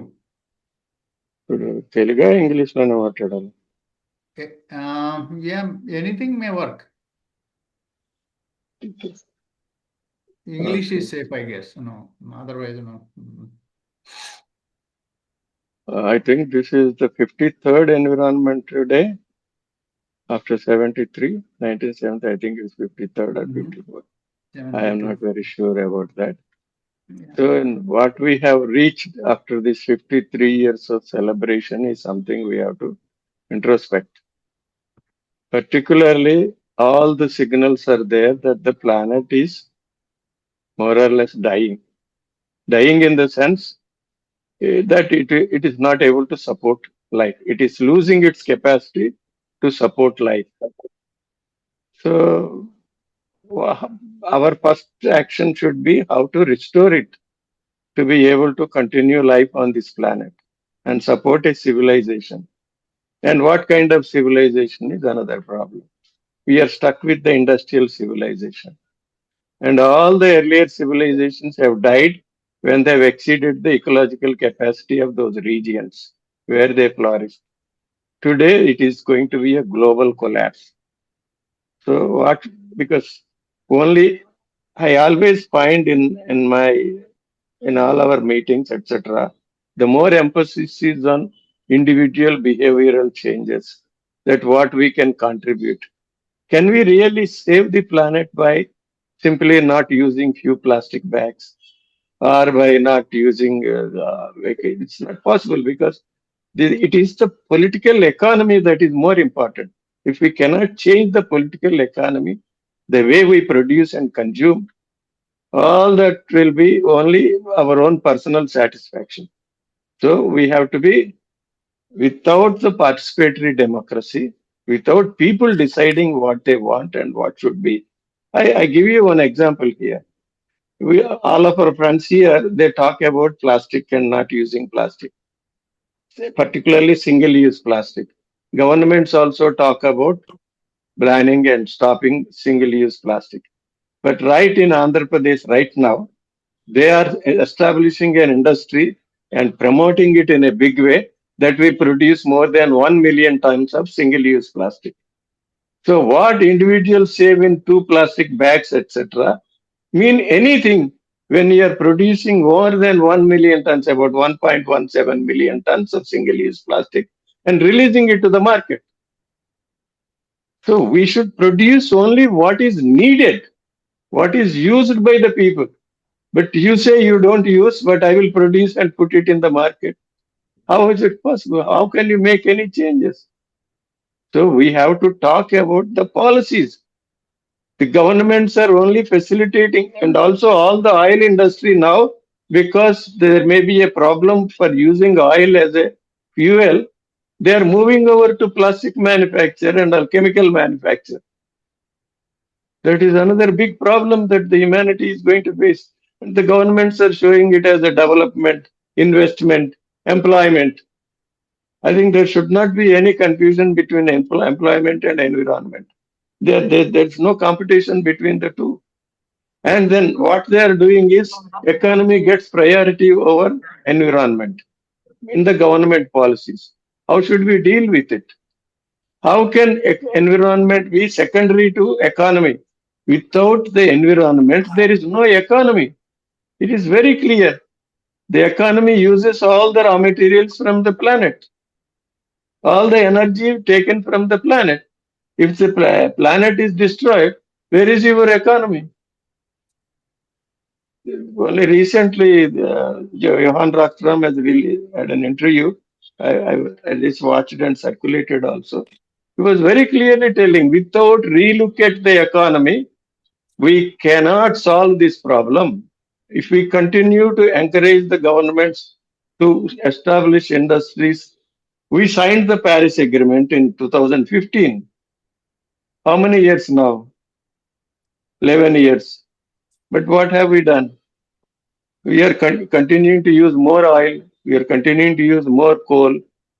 Then where is the sincerity of the governments to stop using carbon-containing fuels? So how do we solve the climate problem? This particular year, the issue is nature and climate also. Climate is already going. This year we are seeing how hot it is. This will be the hottest year compared to the previous years. Last 11 years are the hottest years ever since the human civilization has happened, or ever since we have actually started measuring. So how long we can go like that? Without a serious thinking, without organizing and pressurizing the governments, only ourselves we are saying, oh, we are happy, we are using less of this, we are using less of this, we are environmental. That kind of a thinking is not going to take us anywhere. We have to influence the policy. We have to make them do what we want, what is good for us. Without that, you cannot save the environment. Individual changes, behavioral changes, awareness. Awareness should come through the struggles to control the political policy. Without that learning is more permanent and more effective. Only the meetings and seminars and what we hear, learn, and just clap and go, that will just go away. That doesn't really mean anything. Only the learning that comes through effective struggles for change, that only is the real knowledge. That is a useful knowledge. So please think in those terms. Let us not accept on individual behavioral changes. It is necessary. It adds, it gives, but that that should not be the primary focus, because this will not make any big difference as long as the governments don't care. For example, our governments talk about Swachh Bharat, but then they are removing forests for mining. They are even destroying the Nicobar Islands for some kind of a commercial activity. So where is it?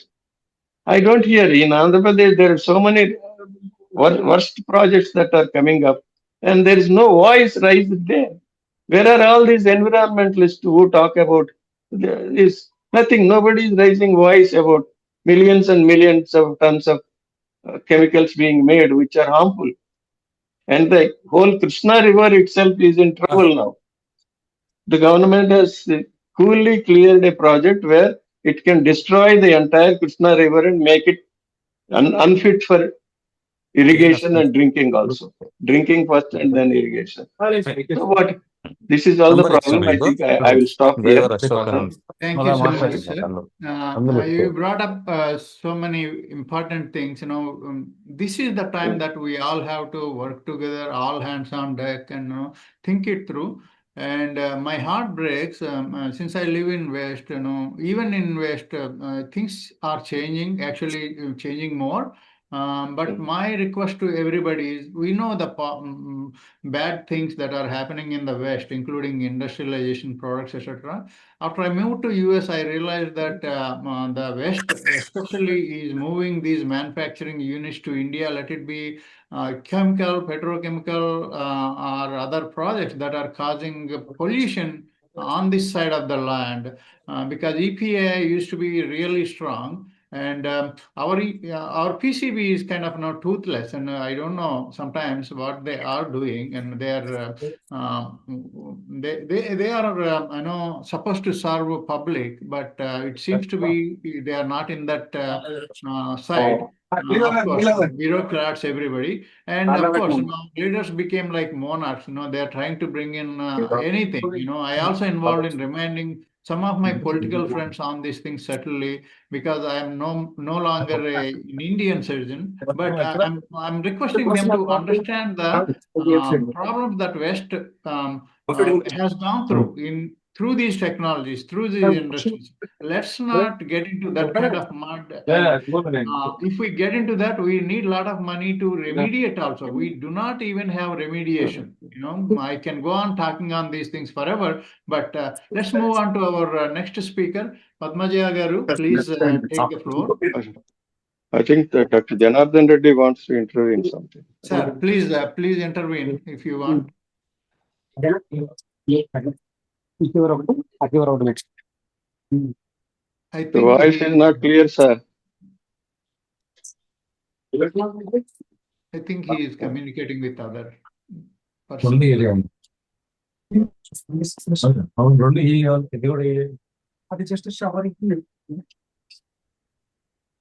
So, yeah, I think let's move with Padmaja Garu.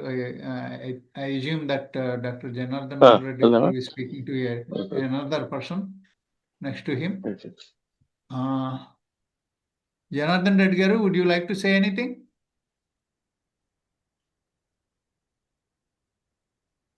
Okay, Padmaja Garu, please take the floor. And this is a popcorn kind of style of conversation. Let's limit our conversations to 3 minutes and see how we are doing. We are trying to accommodate as many as people possible, because we want to learn from each other. I know it's a challenge, but for today's sake, let's keep time on our side. Thank you. Padmaja Garu.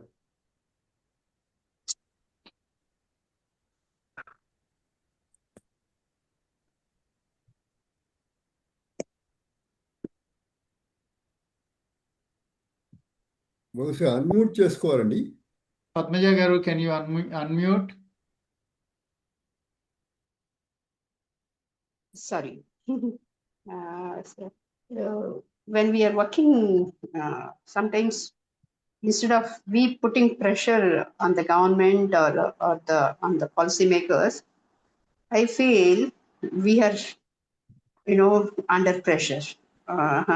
So most of the time, That's what I feel. So this kind of associations and forums will give us strength to work together, to share, and sometimes even for catharsis, so that we go on doing what we have chosen to do.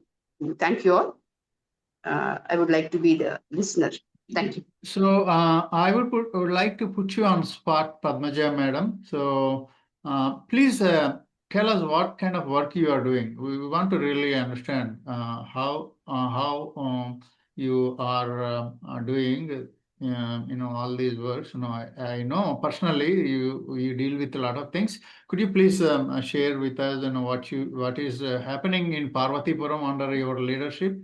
And feel free. You got 2 minutes. For more than a decade now, we have been into source segregation.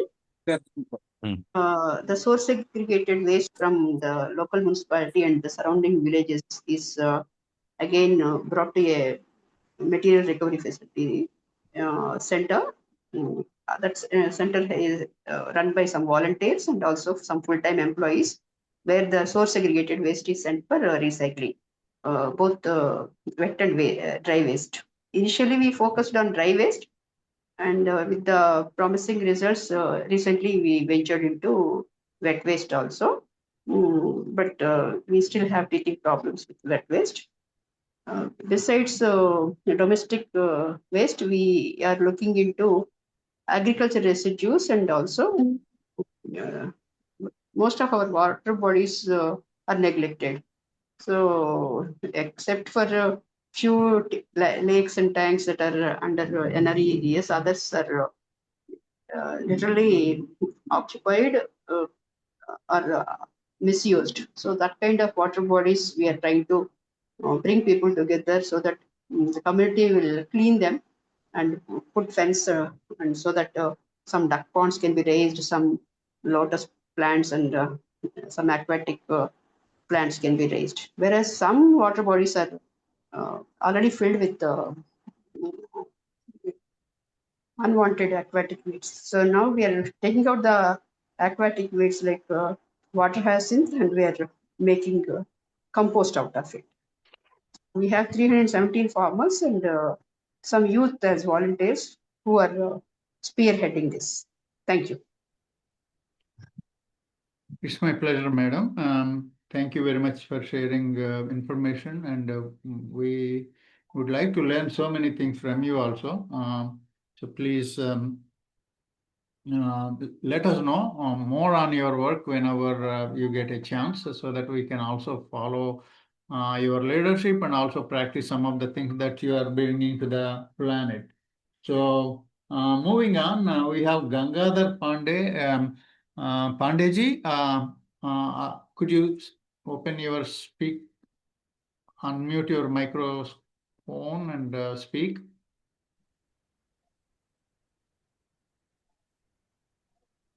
Hello. Can you hear me? Thank you for joining us, sir. Please go on. You have 3 minutes. I know you are very, very eloquent speaker, and also you are a role model in understanding so many things. Please go ahead. So I'll not be using the 3 minutes allotted to me. I'll be finishing in about 40 seconds and use the next remaining time to take questions. That will be my preference. So what I will be telling basically is, in spite of so much development in the communications, we are not able to get united. So lot of people are doing fence sitting, lot of armchair activism is happening. People are happy with social media, sharing content here and there. But we need to realize that there is a big gap between the cup and the lip. So this gap can only be built by people becoming more serious. So the issues like earlier speakers have told is not the question of individuals taking individual actions to protect nature.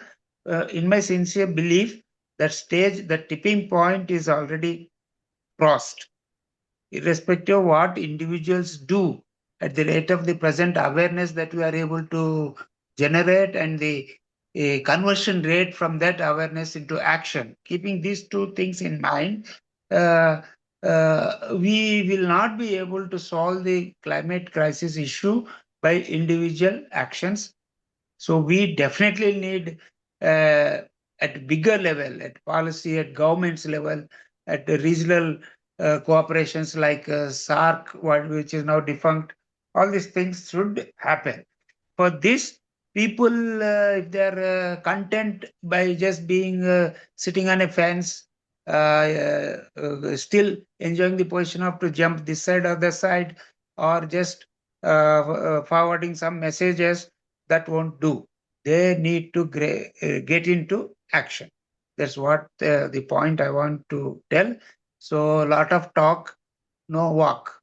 So it's time to walk. We are not asking people to jog or run, just walk. Take the first step, but it should be on the ground, not on the virtual level. A lot of intellectual discussions or conversation happening, but we need work on the groundwork. Then things will happen. I stop here. If any questions there, I'm very glad to answer. Yes, sir. We are going to come to that part. Thank you very much for your straight message. I agree with you. Yeah, boots on the ground. Thank you. So our next speaker would be Sagar Dhara. Sagar, please join us now. Floor is yours.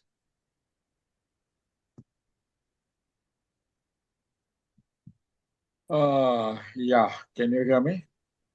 Yes, sir. Please. Okay, I'm going to be very brief. I've just joined, so I don't know. I had some difficulty joining earlier at about 6:30 or something. Zoom didn't allow me in. Anyway, I believe that we are actually losing the whole war. And I agree with the last bit that I heard of what Gangadhar said. Unfortunately, we're working in silos, and that is not working at all, because for every 10 issues that are taken up, we are losing 9.5 issues. Whether those issues are correct or not, I will not go into the merits of these issues. There are drastic problems at the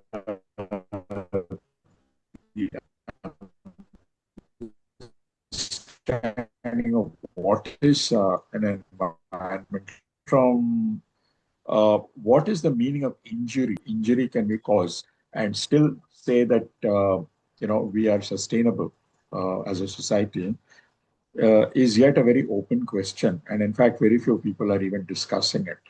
They're discussing, issue by issue, some pollution or some loss of forest, or something of that sort. That's good. That's a good starting point, but we have to go much deeper. Yes, some people have started discussing things like intergenerational equity. It has even reached India. But issues like, for example, equity between species, these are yet not being discussed. Coming to a more practical kind of a level, and I will come to within 2 or 3 minutes my conclusion. I was recently in Delhi and in several places in Punjab and Ahmedabad, and in fact, I just came back late last night. I've been dealing with Supreme Court level cases which have been going on for the last 20 years on the technical side, on iron ore mines, and more recently on the question of carbon dioxide compensation for farmers, which per our computations is about 10 lakh crores per annum in India, and so on.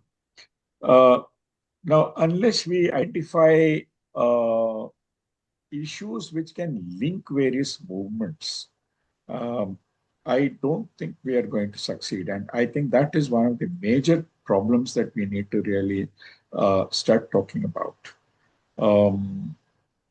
It's an issue that everybody seems to agree upon, but somehow we don't make progress on this issue. So essentially, the guys who are trying to protect forests or protect wildlife are not talking to people who are, for example, opposing the diversion of river water from one valley into another valley, are not talking to those who are talking about pollution, who are not talking to people who are talking about, accidents and so on. I think this is very necessary at that level. And therefore, there is a need for several platforms. The problem is our experience with platforms has been that we have very little patience in this country to talk to other people, even if we know that we have differences with them, either at the methodological level or at the level of ideas or whatever it is. I don't see, how we are going to be able to succeed unless we are able to form a very broad people's movement. What I'm certainly convinced about is that the next large movement, that social movement that will happen globally, is going to be the environmental movement. And it has to tackle not just the issue of sustainability, but it has to tackle simultaneously the issue of equity. They both go together. And this is not, by and large, the theme that, in fact, most people who are trying to take up environmental issues are talking about. We need to really get this into public discourse. To do this, like I said, unfortunately, the platforms that have got formed, they're really not talking to each other in this country. Leave aside talking to people in other countries. What we require actually is a global environmental movement, which transcends borders, both administrative and political. And we need to build towards that. People have tried in the past. It's not that people have not tried. They've not succeeded, but we have not really been able to completely analyze the failures and try to overcome, where we failed and move forward. That's because we all get stuck in our little, whatever little few things that we are doing. Of course, we get stuck, but we'll have to come over it, because if we don't, then, I had predicted water wars will happen and that they will be followed by energy wars. Actually, the energy wars have preceded water wars. So you can see already that the crisis is building up, and it's building up not just at the national level, it's building up at the international level. I think we are in a situation of emergency, and we need to move forward very, very quickly right now. Thank you. Thank you so much, Sagar. I know you made a great point. I'm also concerned, like many of you. We are, we are crossing 7 safe planetary boundaries already. We got 2 more, and I believe we got up to 1.3 or 2 already on the safe boundary. So we have around 1.8 at least in my thinking. We are very close to call for our own extinction. So this is, if we can't react, when? So we have to go together. We have to make everybody also responsible. Since this moment came, I have to say something. Through Suraksha, we launched a petition on change.org to also urge politicians to mind their election pollution. It is staggering, it already slipped out of our control, our hands. And their campaigns during 30 days in our national election time frame are also leading to the infertility.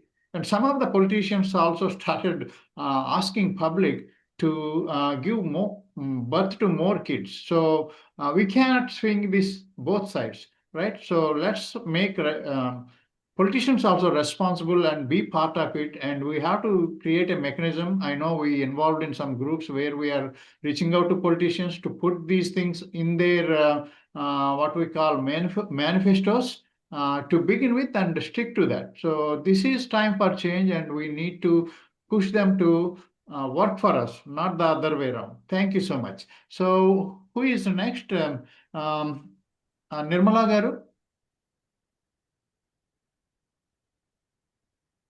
Yes, sir. I am here. Please. So, Floor is yours. You got 2-3 minutes. Yes. yes, sir. So when it comes to all subject, everybody has covered very well. And at the end of the day, when I see, what I see is basically that people are, everybody is thinking that somebody else should do this job. So people have a tendency to blame either government or, others or do whatever they are doing. The approach should be that it should be an inclusive planning and inclusive execution. Everyone should do their work in the manner in which it has to be done. See, Swachh Bharat Mission study, what we have done across the country also we have seen, unless the citizen gets into doing it where it starts. In my home, when Janardhana Reddy sir has nicely told, and you also have nicely told, that it starts at home. Charity starts at home. Environmental protection starts at home. So I have seen a lot of people, they go buy vegetables in this markets, weekly markets, at least 40 covers, plastic, single-use plastic covers, all vegetables they collect. They might bring their own big bag and then bring it home. But then all the vegetables are packed separately. And I try to talk to the vendors. What they say is, Amma, if I don't sell in these covers, people are not going to buy from me. I am an ordinary person I am bringing, so I cannot help. When I ask the women, what they say is, see, after going home, I say, you bring a big bag, collect everything, go and separate it in home. They say, no, we don't have that kind of time. So it's easy for them. My question is, first of all, who is producing these single-use plastic covers? You have to start where the producer has done it. And for what purpose are they giving these covers? Who is manufacturing? Where is enforcement? Enforcement role is zero. Even here in Secunderabad, Hyderabad, wherever this kind of market is taking place, week after week, if one family is going to take 40 SUPs, and then week after week in a month, how many? And then in a locality, you might have thousands of people doing the same thing. Where are we leading to? Nobody is there to question, nobody is there to protect. What is the producer responsibility? First of all, where is the producer? Who is allowing these kind of covers to be? When Supreme Court has told there is no single-use plastic to be used in the country, how these things are getting produced? They are sold and then they are used and then thrown. There's no second thought. So that's minimum a housewife can do, a household persons can do.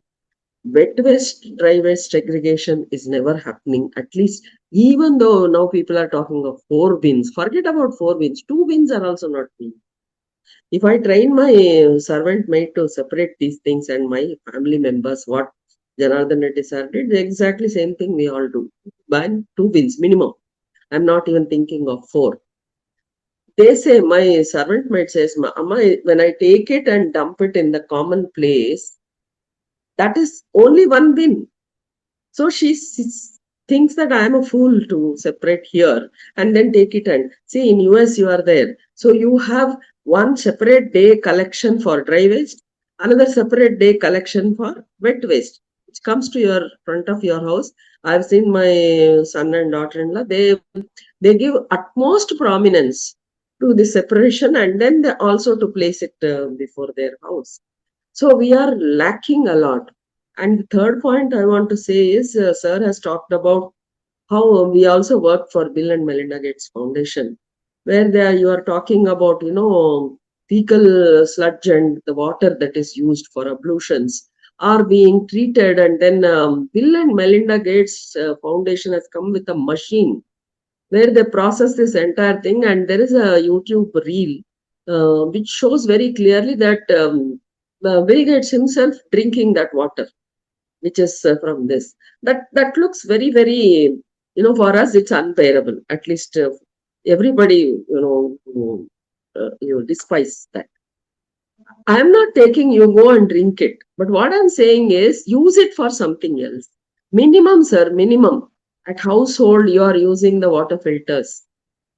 And that water filter, when you are doing the purification of water, each container, it will also emit double the quantity of water which goes into your drain. It's not being fetched by anybody. It's not being reused for any gardening purposes. You again cannot drink that water because it's separated water, filter water. So what are we doing? Every one of us here sitting, today's meeting, 28 people are there. In my home, 3 things if I am doing, I have a right to talk here or to be a member in this group. One is, do I segregate wet and dry waste and separate them? Second is, am I reusing the water filter, drain water separately? What am I using it for? Don't worry about ablution water being processed and drink. Who asked you to do all that? First, do what you can safely at home. Second, whoever are in the official positions who are in a position to influence, please talk to the authorities to do the enforcement properly. There is zero enforcement. We have policy, we have practice. There's a huge gap between policy and practice, sirs and madams. So my sincere advice is, first I will be a role model. For anything I talk, first I should do it at my home, without which I have no right to do any of those things. Sir has very clearly told he spoke to his family members to cooperate and separate. That is also very important. That's my point, sir, submission. And then thank you very much for the opportunity. Thank you very much, ma'am, for giving us the insights on what you think and what you are doing. This is very, very important. I kept on thinking about one thing, about Gandhiji. So in Telugu, we have a song, Gandhi Puttina Deshama Idi.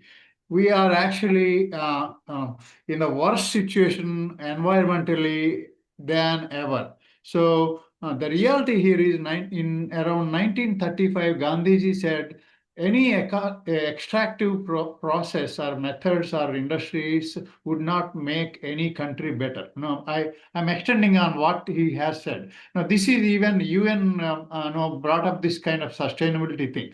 We are of that kind of generation, we follow Gandhi and other great leaders from India. You may talk about Sanatana Dharma, it took in a different direction now, but these are all ingrained in our culture. But look where we are. We lost in transition, and I urge every one of us who are already doing these things to reorient ourselves so that we can reach out to youth and redo the things again. So you kill the ego and bring eco. Thank you so much. So moving on, Majid sir.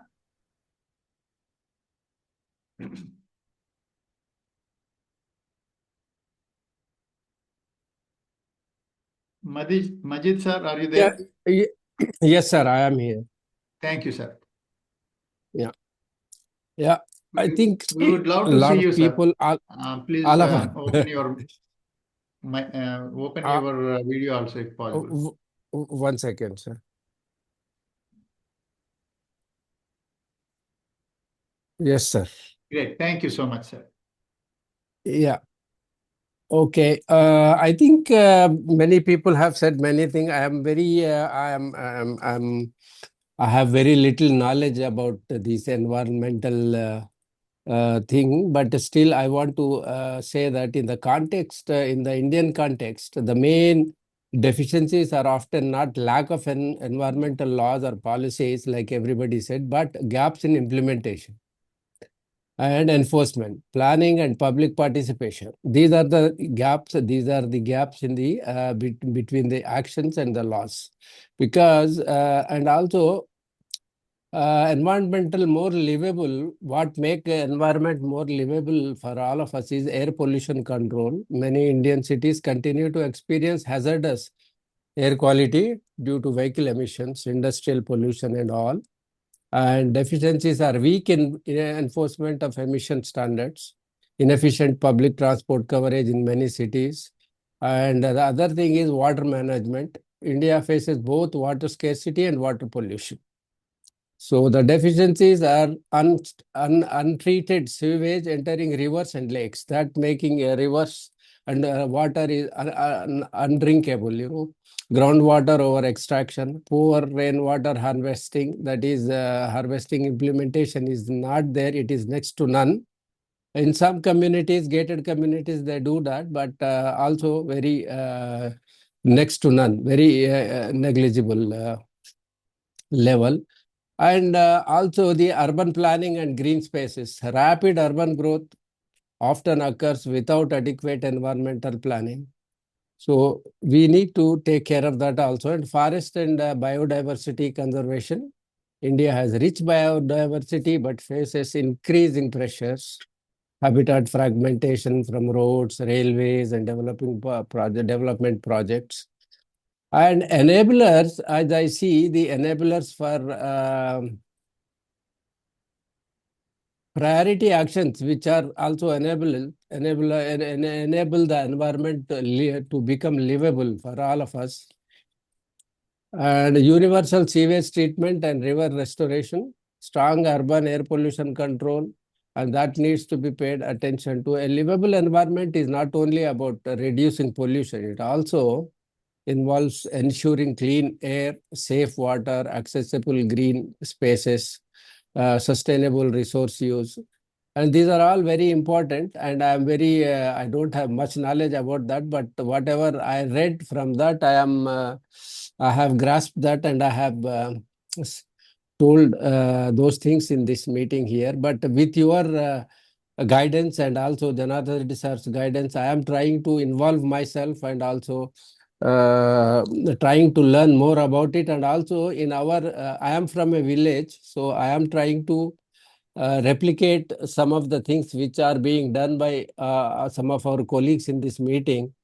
And I will try and my best to implement these things in our village. Thank you very much, sir. Thank you so much, sir.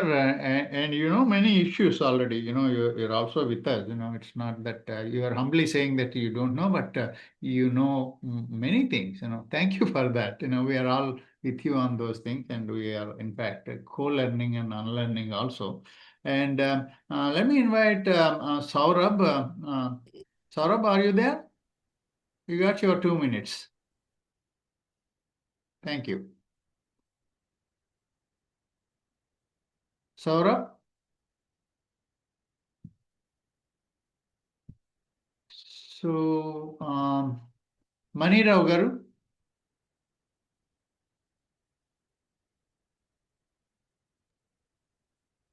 Saurabh is not available. Okay.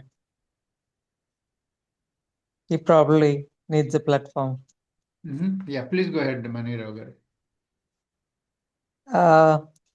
I've been listening to all of you. I have been across many continents, seen a lot of beautiful systems work. And somewhere along the way, I have realized that in India, we're all affected by political will. All enforcement, there is a gap because of political will. It may be very awkward for some of you to hear because you're working in administrative capacities in different departments. But how do we ensure, other than digitization and knowing all these, putting systems in place, without political will, it cannot happen. That's my observation. Not that I have a solution, but must be Janardhana Reddy who can give us ideas on how to make political will happen in the present scenario. Yeah, I agree. You asked the right question to the right person. No, hopefully Janardhana Reddy garu could teach us some of his, interactions, how he made all these things happen. These are all amazing changes that he brought into the system. It's very fascinating. It is very what we call interesting things. He has gone to places where people even won't realize what is going on, and he made that change in his entire tenure very humbly. He even speaks with school kids. We just learned that he has been to 3,000 people schools. That's a lot. So, sir, please teach us on certain things. We can have a different session on these things so that we would also do right things just like you did, and we follow your footsteps. This is all at the end of the day our legacy. We are going to hand out this planet to our next generations, and of course, taking care of biodiversity also. So, who is next? Dr. Srinivas Garu? Thank you. Dr. Srinivas Garu, are you there? Dr. Srinivas Rao Garu. Yes, I am here. Good evening. Good evening to all the participants. Prasad Jaladi garu, Kondalrao garu, Narsinharao garu, Dr. Janardhana Reddy garu, and everyone. I am a very అందరికీ కూడా ఈ environmental day శుభాకాంక్షలు మొదటగా. Thanks to all the organizers and participants for their valuable presence and commitment towards the environmental protection.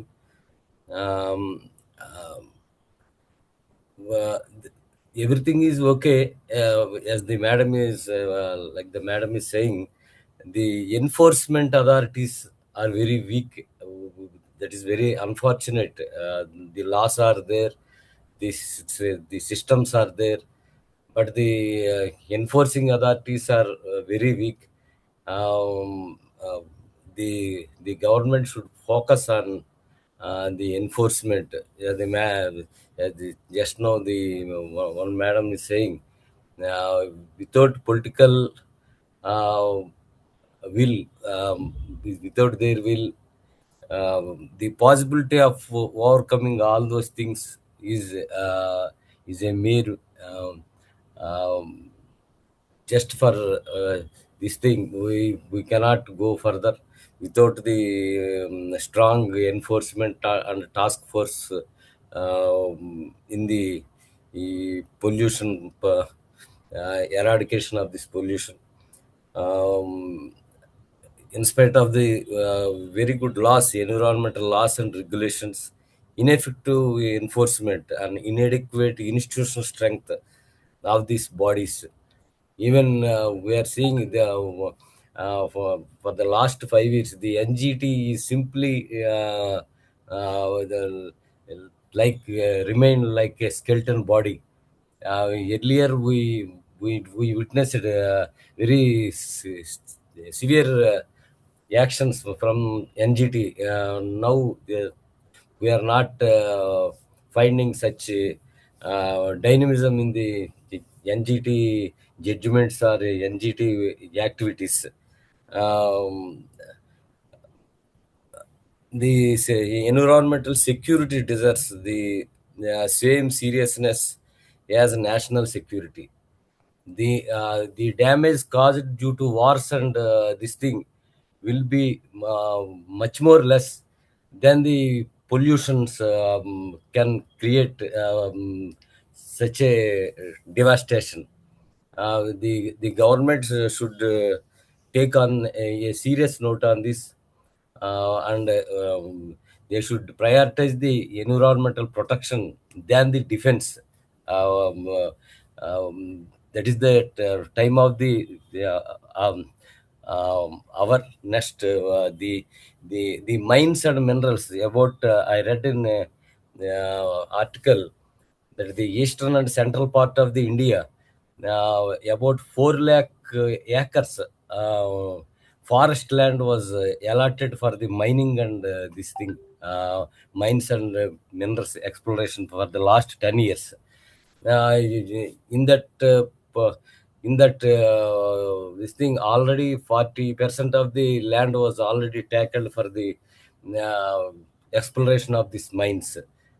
The compensatory land, they will be providing compensatory land, but the plantation will take lot of time, minimum 10 to 15 years for the for the for their growth. But the moment they receive the mining order, they will start destroying the forest.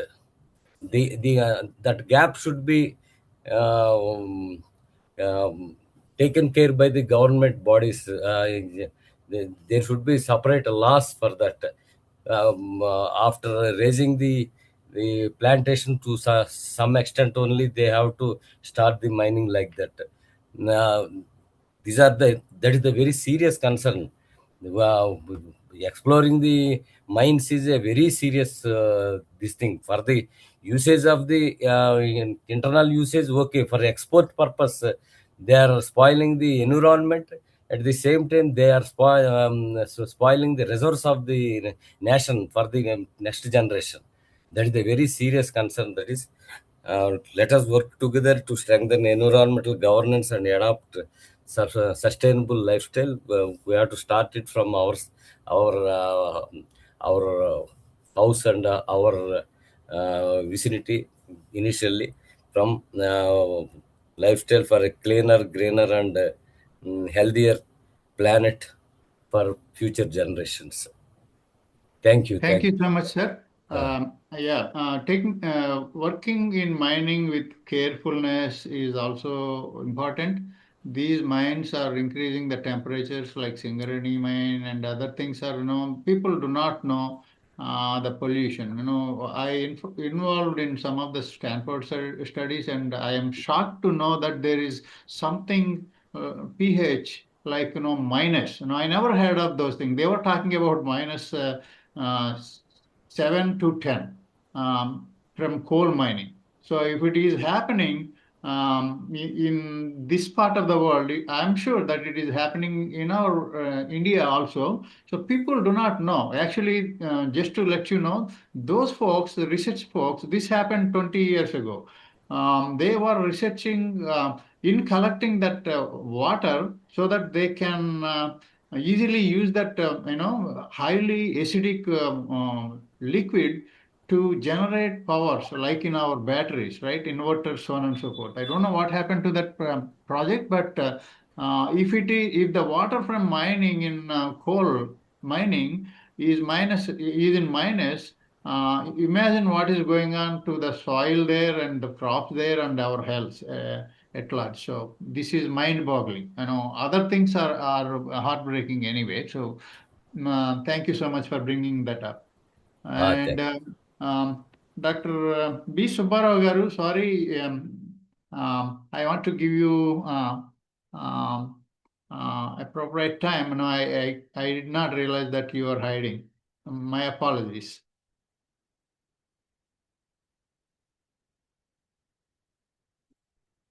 Dr. B. Subbarao garu.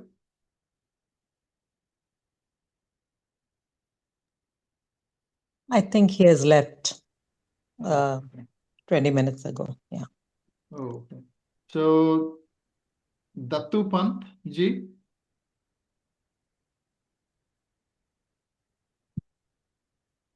Sir, good evening to all, sir. Almost Do you all. mind opening your video, sir, so that we can see you? We would love to see you. Thank you so much. Sir, good evening, sir, to all the elders and my colleagues also. Nothing to tell great about today's this thing, sir. Already all my interviews are covered with different speakers. So nothing more I have to tell. కానీ ఒక విషయం చెప్తాను sir. అంటే ఇంతవరకు పెద్దవాళ్ళు చెప్పిన విషయాలు ఎంతవరకు వాస్తవం కాదు అని చెప్పడానికి ధైర్యం జరిపోతలేదు, కానీ అవన్నీ వాస్తవాలైనా కూడా వాస్తవంగా ఇంప్లిమెంట్ చేయడంలో కొన్ని ఇబ్బందులు ఉన్నాయి. So how to overcome these అనేది మనకు ముఖ్యమైన సమస్య సార్ ఈరోజు. ఇది ఒక వ్యక్తిగతంగా ఎవరిది వాళ్ళు ఇంట్రాస్పెక్ట్ చేసుకొని ఏ విధంగా కాంట్రిబ్యూట్ చేస్తామో ఆలోచిస్తే తప్ప ఈ సమస్యకు పరిష్కారం ఉండకపోవచ్చు అని నా అభిప్రాయం సార్. అంటే వ్యక్తిగతంగా మనం ఏదన్నా ఒక లెక్చర్ ఇవ్వడం కానీ మన అనుభవాలు చెప్పడం కానీ అభిప్రాయాలు చెప్పడం కానీ సర్వసామాన్యంగా జరుగుతుంది ఇటువంటి సంఘటనలు. కానీ ఎంతవరకు సాధిస్తామనే దాంట్లోనే కొంత మనకు ఇబ్బందులు ఉంటాయి సార్. కొన్ని సాధిస్తాం, సాధించలేమని కాదు, కానీ అన్ని సాధించాలి లేకుంటే అన్ని ఎల్లప్పుడూ సాధించలే ఉండాలి అన్న లోపలనే మనకు భేదభావాలు ఉంటాయి ఇక్కడ. దీనికి ఏంటంటే ఓన్లీ మనకు స్కూల్ లెవెల్ నుండే విద్యార్థులకు వాళ్ళ తల్లిదండ్రులకు కూడా రెగ్యులర్గా ఏ విధంగా అయితే స్కూల్ మేనేజ్మెంట్ వాళ్ళు సామాన్యంగా పేరెంట్స్ మీటింగ్ పెట్టి వాళ్ళ యొక్క పిల్లల యొక్క విద్యా ప్రమాణాలకు చెప్తూ ఉంటారు. ఆ విధంగా ఆ లెవెల్ లోపలే ఎల్కేజీ నుండి కూడా ఎన్విరాన్మెంట్ పైన కంపల్సరీగా ఒక దాని ఏమంటారు సార్, దానికి ఒక మెరిట్ లేదు. ఆ సర్టిఫికెట్ ఉన్న వాళ్ళకు జాబ్ లో కొంత ప్రిఫరెన్స్ ఉంటుంది. ఎట్లా ఎన్సీసీ స్పోర్ట్స్ ఉంటే ఏ విధంగా ఉంటుందో ఆ విధంగా కంపల్సరీ ప్రభుత్వం కానీ చేస్తే దీనిపైన పూర్తి అవగాహన ఫ్యూచర్ అందరికీ ఉంటుంది అని నా అభిప్రాయం సార్. దీంట్లో ఏదన్నా మీకు కొద్దిగా అతిగా మాట్లాడినట్టే కొద్దిగా క్షమించాలి. ఇది నా సొంతంగా అంటే నాకు వచ్చిన అభిప్రాయం ముందు షేర్ చేస్తాం sir. Thank you sir.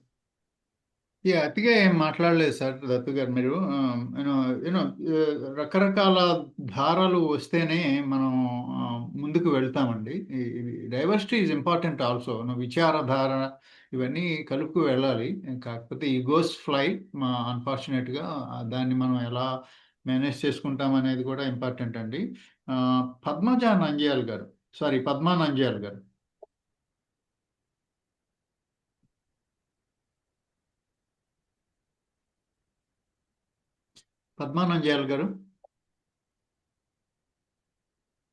Are you there? No, she doesn't seem to be there, sir. No, she has Thank you, sir. She. I think she has left. So next is Shivaji. Shivaji Garu. Namaskaram, Shivaji sir. Garu is an very fascinating personality. He has very fascinating personality. I just steal the thunder. He moved out of US having 2 double degrees in IT, and now he is running Plastic Free Tirupati. Please take it away, Shivaji Garu. Thank you so much, sir. So, thank you so much, all the dignitaries. My age is very small, but I got good experiences because of all surrounding me is good people. So, I got an opportunity to work on some major things like, Tirumala plastic eradication movement. So, I found one 8th hill of in Tirumala. So, it's kind of like 1 kilometer long and almost 100 feet of height hill. It's a big hill. So what happened last 30 years, whatever the coming from down, the pilgrims, all are accumulated in the Tirumala. So the entire Tirumala is polluting with that, entire hill. The leachate will tracking down whenever the rains comes out. So it will be polluted almost 108 tirthas. Wherever they travel, the traveling area, all animals are consuming. They lost the fertilities. So this is what happened from last 30 years. We brought it out and we're trying to fight it on me. But still, the kind of Tirupati and TTD have all the resources, money, power, whatever initially wanted to clear that any cleanup, but they couldn't do it. We filed a case against to that issue, but with the power of political things on they have, so this keep on postponing. We're trying to reach out to NGRT. NGRT also have the law. If it's the case in court, they can't take the action on. They want to take that file as well. So not only that, we are working on cleaning lakes. So we have removing plastic from the lake. We are renovating the lakes, and as well as I'm working on the school level also. So we found few things, used pen drop boxes.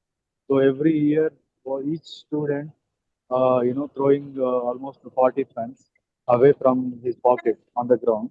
So if it's same thing calculated with the 1,000 students in one class, one school, it's around 40,000 pens. We are trying to make the boxes, drop boxes, not only for used pens, used papers, used toothbrushes also. We are trying to consolidate and bring the awareness on school level also. Today also I went Annamacharya district. So I met around 500 teachers. I met almost, I got the opportunity to talk with every classroom, some training sessions going on. So I covered almost 500 teachers today. It's a long session, 4-hour sessions, 20 minutes for each class. So we got that concept like Paryavarana Pathashala. So if you implement use it pen drop boxes, it, kids won't be throw seats, pens outside the classroom on the ground. They can do same thing for the toothbrushes. They can do same thing for the papers as well. This how I'm working on multiple areas. So I got many times guidance from Prasad sir also. I'm glad to that good people around me. I'm still fighting on it.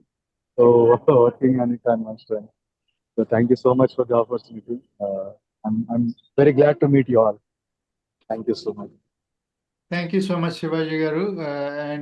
Thank you again for making me a team member of your Plastic Free Tirupati, team. So I'm blessed with God's, grace. I'm working with you all on this thing. We are not alone. This is a total full load of individuals, and we need to solve this problem because our boat is sinking. Everyone needs to work on this, otherwise we are all going down for sure. So moving on, I want to focus on one individual from a biotech industry. I'm not recollecting the name. I'm sorry. So one of you could talk about the work that you are doing, if you can.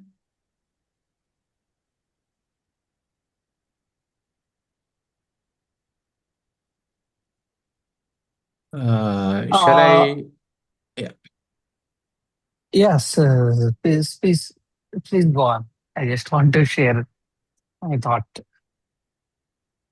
No, no. Good evening to everybody. I'm Vijay Gopal Reddy. Shall I continue, sir, or somebody else is Yes. there? Yeah. Are you with biotech company? Not exactly. Okay. Please go ahead, sir. Yeah. However, I am representing Gramanavana Samiti, which is working in the field of agriculture in Karimnagar district. So coming to this Environment Day, sir, as far as the climate change and greenhouse gas emissions are concerned, the major contributors to greenhouse gas emissions in India are electricity, transport, and then agriculture also. So as much as there are challenges in this, there are, I would also say, opportunities for India in a way. Because we are oil importing country primarily, fertilizer importing country, LPG importing country. So if we take the challenge and come about with renewable energy as an answer for electricity, with proper storage, this is all again planning, a lot of planning is required, how we go about it. Then similarly for transport also EV sector promotion, then ethanol, hydrogen.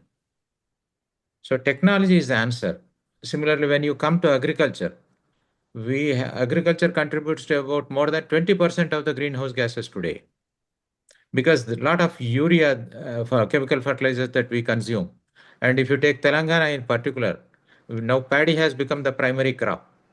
It is a water guzzler. And the amount of fertilizers and these things we are using, again, are highly energy intensive. And there is an alternative way in agriculture also, like conservation, no-till agriculture. We are trying to promote these in among the farmers there and to reduce fertilizer consumption and such things.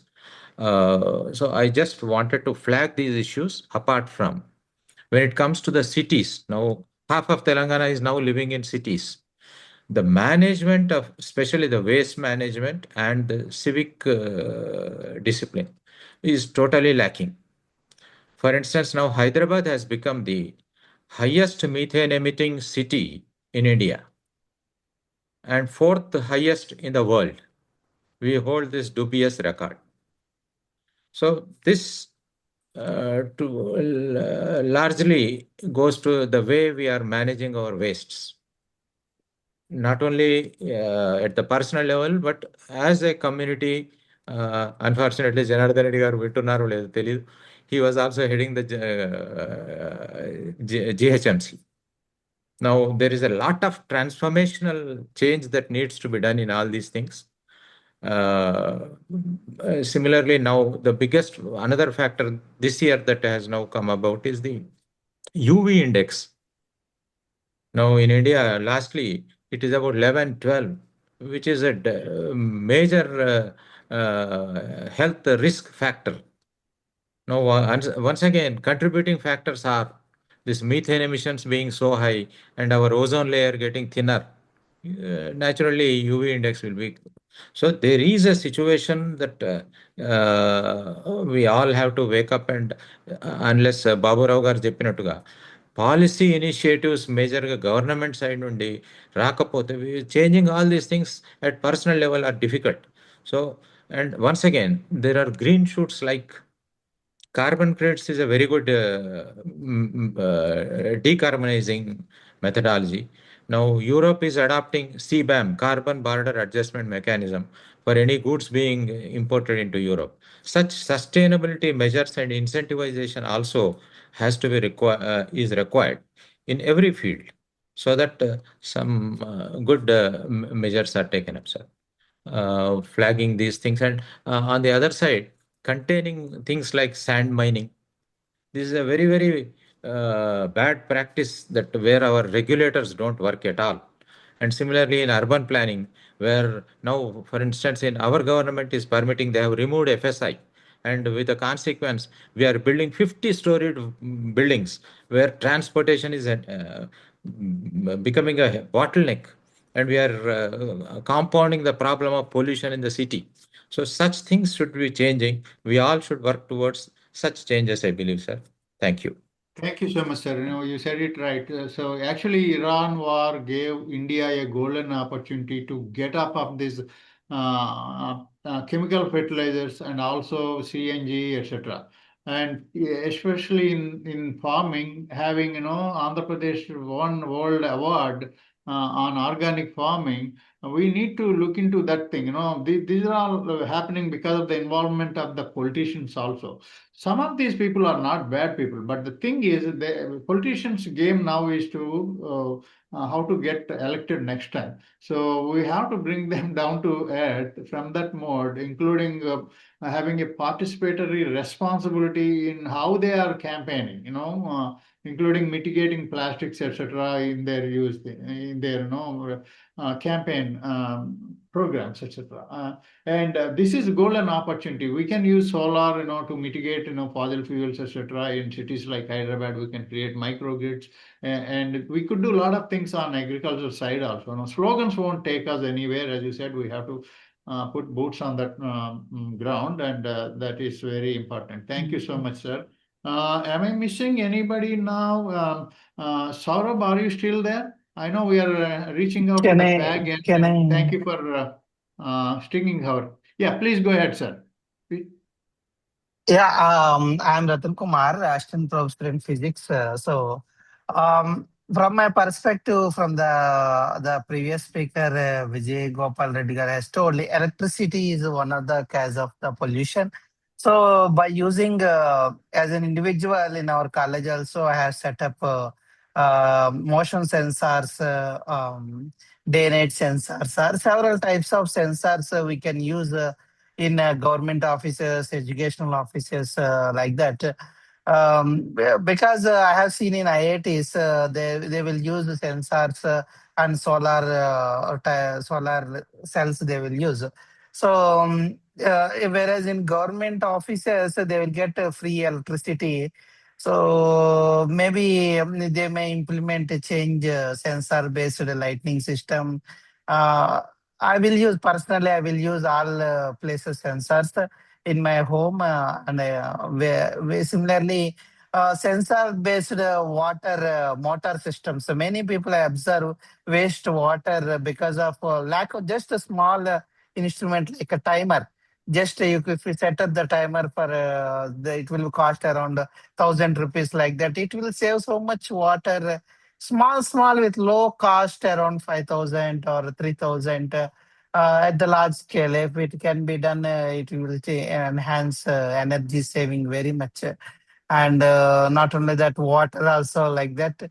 And regarding the as the previous speaker has told, transportation, I have seen the transportation, the the length of the road will change with potholes, and way of driving will change. If we make some simulation or something like that, we will see amount of travel is greatly increased by 20 to 30%. So if we have the proper roads, it will reduce the length of the path so that we can increase, save the energy. So small changes I have seen daily in Hyderabad. We can see because of potholes, the way of traveling by the people will changes. So by small changes, I think we can change a lot of changes. So that's what by using technology can be used for the energy conservation. Yeah, you're absolutely right on this, sir. Because whatever the gadgets you are mentioning, or you are manufacturing or trying to accomplish that thing, would also strengthen the local economy, right? So, and I wish that I hope that you are keeping circularity also into this mind in the mind, so that we don't throw away these plastics, hardware kind of stuff into the landfills, because they are also leaching and all these forms. Please keep these things in mind, and we'll catch up on these things later on. So next up is Dr. Rajendra Prasad Garu.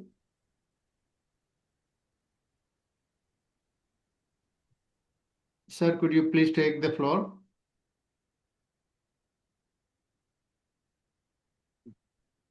Sir, are you there? Yeah. Okay. Yeah, please, sir.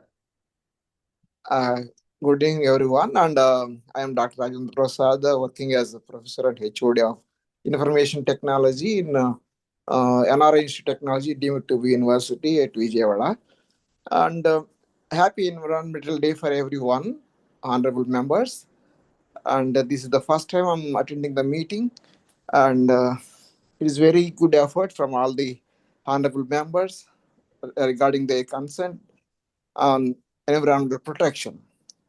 Now, as a part of the students community, we are engaging with that, and our students are doing community service project, and they are taking projects like protection of the environment, like they educate the people in their locality for about 20 to 30 people, and they educate the people so that they can protect their environment. Like they are taking the things like educate like a plantation of the trees or small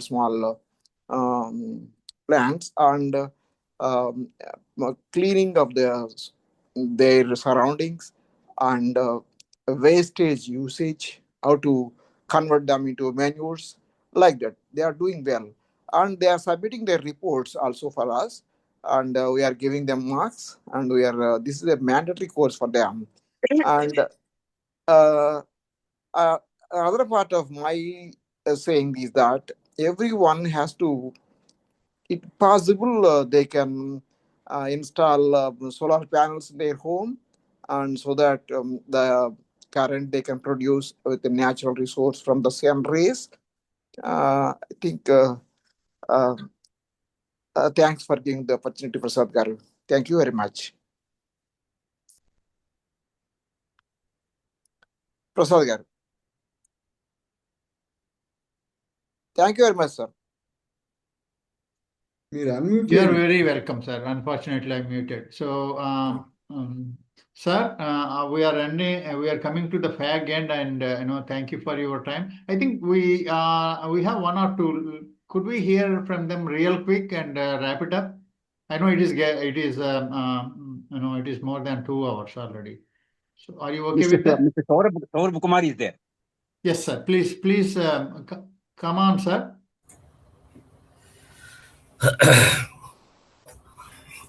Mr. Saurabh Kumar, please unmute yourself and speak.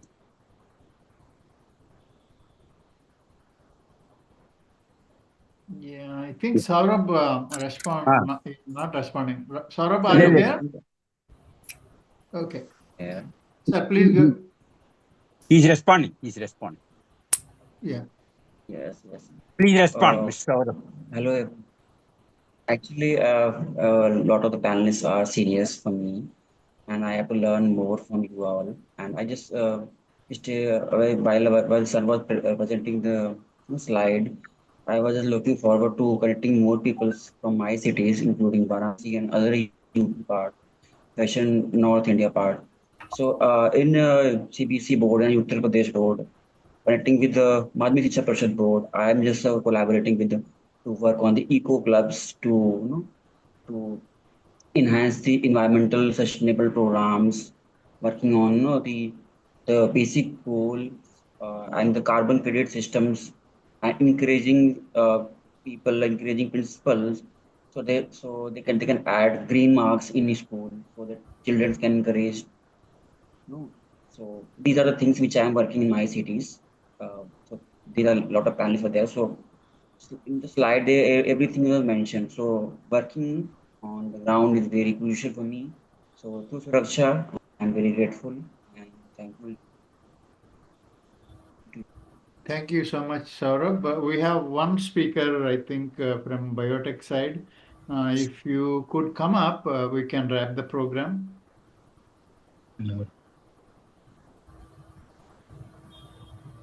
Anybody from biotech industry?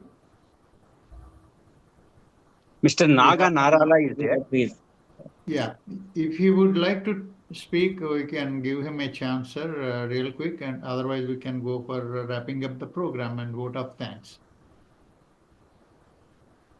Mr. Naga Narala, would you like to speak?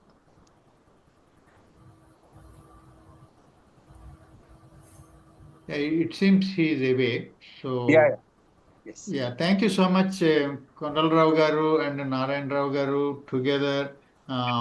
One before, one after also. No, you are true leaders to sticking with me today this long, patiently waiting to hear from each and everyone, giving everybody an equal opportunity. I wish we would have heard from you more. Would you like to talk by any chance? Just 5 seconds. I want to I give you want your 5 minutes also. just 5-10 seconds only. Yes. Actually, I want to speak with your crew called Gandhiji's. Just the Gandhiji's talisman, which has changed the entire freedom movement. After the Congress was established after 3-4 decades, which was stagnant, with the objective of a talisman, a principle that is called recall the face of the poorest and weakest person you have ever seen. Ask yourself, will the step you are contemplating will be of any use to them? Will they gain anything from it? Will it restore to them control over their own life and destiny? In action, if we can go at least once in a year to the poorest people who are affected and listen to them and show empathy and also give voice on behalf of them to represent to the powers, then we can at least be satisfied by doing our bit. That's all what I can tell. Thank you so much, sir, for reminding us that we have to consider those who do not have voice and marginalized and everything else, right? So we're in a complex world, keeping them, together and taking them with us is a godly thing in my knowledge, So let's do it. We're all here for every humanly possible, do good things. Thank you. Kondalrao Garu, would you like to say something? I have heard the speeches from all the people, and I would only like to sum up nothing specifically from me, because Dr. Narayan Rao Garu has said whatever I wanted to say.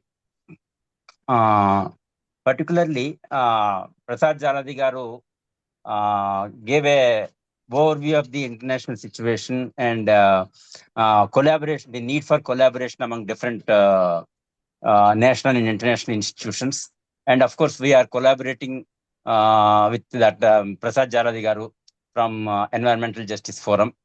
It's a very good beginning, and we are having common ground in many of the things. And we have to, as he has said, we have to work at global and local levels for climate action, towards climate action, and make these students aware, students and youth aware, empowered, and in innovation and also entrepreneurship. So I has also mentioned about the tipping points, global tipping points, and the planetary boundaries being crossed, etc.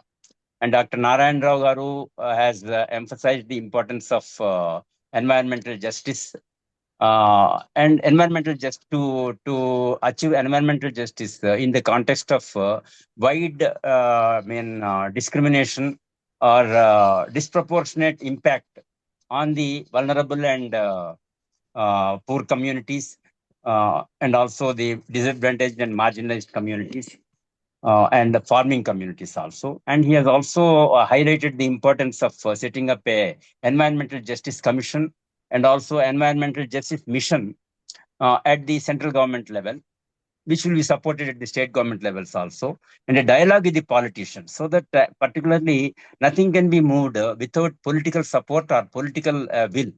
So the political will not come by itself. So there should be people's action or people's pressure, which should prompt the or nudge the government towards taking steps in terms of environmental justice or climate justice, etc. And he has also mentioned about the Gandhiji's talisman, where he has said, whenever you want to take any action or initiative any action, you see the face of the most depressed people or who are on the street. So that is what they said. He has said, which is also applicable even now. Dr. Janardhana Reddy Garu has covered all the aspects at the individual level, community level, and the state level, and also at the national level. And individual actions are necessary, and they will also contribute. We cannot discount them, but they are also important. And at the same time, there should be Dr. Raja Rao Garu, Dr. Babu Rao Garu has emphasized the importance of the importance of policy level changes or policy level initiatives at the government level, both particularly at the central government level and state government level, so that environment friendly policies and people friendly policies can be taken up. This is in the context of diluting the environmental impact assessment, the notification, and also even the wildlife boards, these things, their terms of reference, etc. And and also the norms for giving permissions for corporates for in the forest areas for mining, etc. Even before giving the environmental clearances, etc. And the dangerous thing is post facto environmental clearances, which are very, very unfortunate and uncalled for. That will be wreaking havoc for the environment. And Dr. Janardhana Reddy Garu has covered a lot of things. Really, he has covered a lot of ground at different levels. And Prasad Jalaji Garu has also said he has launched, Dr. Janardhana Reddy Garu has also launched the song which is written and composed by Mr. Prasad Jalad Garu, which is a very good thing, because the song will go a long way, because I am also a singer. I know the importance and the impact of song and dance and other light in Lalita Kadal, what we say. And Professor G. Surendra Reddy Garu has given a small message in the few lines of poetry. He has said, through anagrams, reinvent the environment and mentor in environment, like nature. So nature itself is a mentor. So in 2 lines, he has given the essence. And Dr. Babu Rao Garu has emphasized the importance of the 53rd World Environment Day. And the planet, he has said, the planet is already giving signals of losing its capacity to support life. So what kind of civilization we are heading in? So we are closely, very fast approaching annihilation of civilizations, exceeding the ecological capacity of the planet. So he has said, political economy has to change. So the way of production and consumption has to change, and people should decide. So that's what we said. People should decide. So people should nudge the government towards taking unnecessary policy measures and also strategies or actions also, actions also. So just like in Andhra Pradesh, BPCL plants and data centers are coming, and they are costing the local people their water security and even energy security also.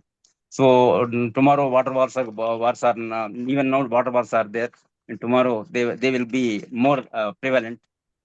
And that is produced what is used by the people. That's what Gandhiji also has said. So localized production, localized consumption, so that we produce what is exactly needed for our people. So instead of producing for export purposes and spoiling the environment and spoiling the livelihoods of the people, this is a really important thing which should be kept in mind. And without environment, there is no economy. And without relook at the economy and a paradigm shift, nothing can be done. So things will go as they are going now, and the environment will be destroyed and will be nowhere. So the theme is nature and climate, and the hottest years. Today is the hottest year, and last 11 years are the hottest years during the last some thousands of years.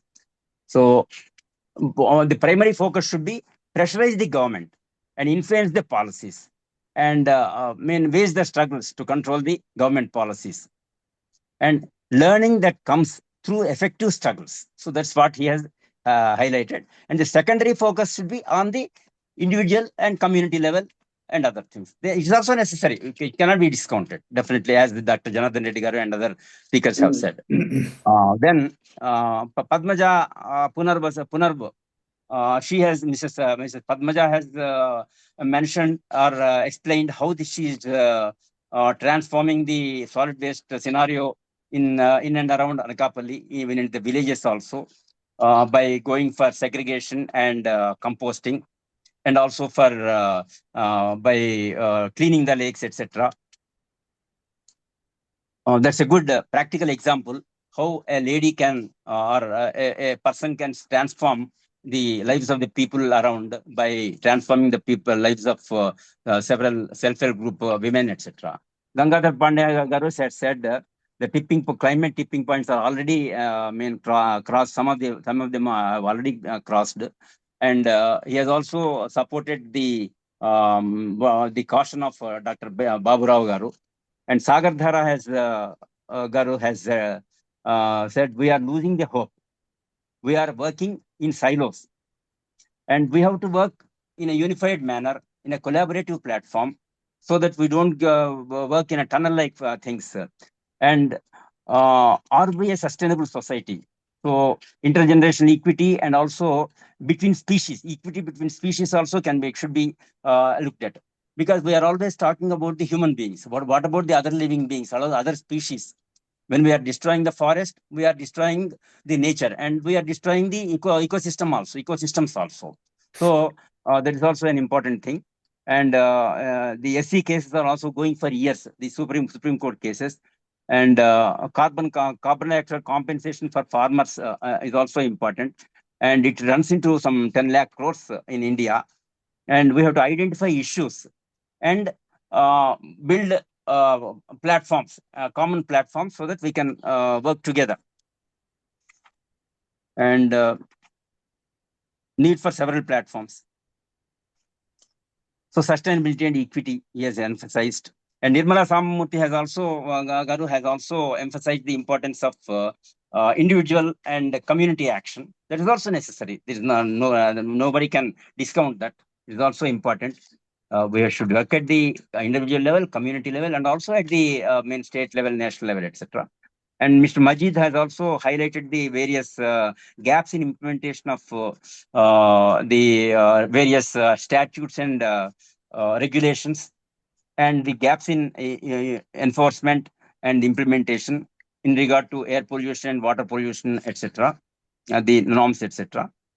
So, and Mani Rao Garu has also highlighted the political will, the lacking of political will. So that's what we are also saying. So, political will is lacking. That means we have to pressurize the government. That we have to build movements so that we pressurize the government to do what we want. So then political will, politicians will be forced to make decisions in favor of the people. So Dr. Srinivas Rao Garu has also said how the enforcement has become very lax due to due to institutional deficiencies like low staff strength, and also the NGT, etc., CPCB and SPCB being undermanned, under-resourced. That is also leading to these things. And he has said environmental security is more important to defense, national defense security. So that is the importance of environmental conservation and protection, and this thing. And government should also take the issue very seriously and ensure that environment is protected, forests are protected, and biodiversity is also conserved. So 4 lakh acres of forest land is allotted for mining and minerals in central and eastern India, that he has said. And compensatory afforestation itself will not solve the problem, because it takes almost 10 to 15 years to raise the forest level, these things. Not even 10 to 15 years, it will take more and more this thing. And also, it will be mostly monoculture. But forests here are multiculture things, naturally, which grow organically over centuries. So we cannot equate both the things. And Dr. Dattupant has Garu has said individual action is also important. School level, we have to go to the students and parents also, and create awareness and we educate them and make them stewards, take stewardship. And Shivaji Paleti has said plastic-free Tirumala. That's a good thing on the ground. It's a very good thing he is doing, and he's also going to students and teachers and making them aware and empowering them. That's a very good thing. And used single-use plastics also and multi-layered plastics also. He is trying to, eliminate them. And he has also started Paryavarana Pathasala. That's a very good thing. Namaste. Paryavarana. అయిపోయింది Vijay sir, Gopal మీరు Reddy. Join అవ్వలేదు. మీరు He has also highlighted the importance of vote of thanks చెప్తున్నారు. అయిపోయింది. Greenhouse gases and electricity no due to problem. electricity, transport and agriculture, etc. లేదు sir, And ఇది 6 నుంచి over. 7:30 వరకు sir. So thank ఇంకా you very much for నడుస్తోంది, giving me this 6కి opportunity. మొదలైంది కానీ ఇంకా నడుస్తోంది. So anyway, it is over sir. Over.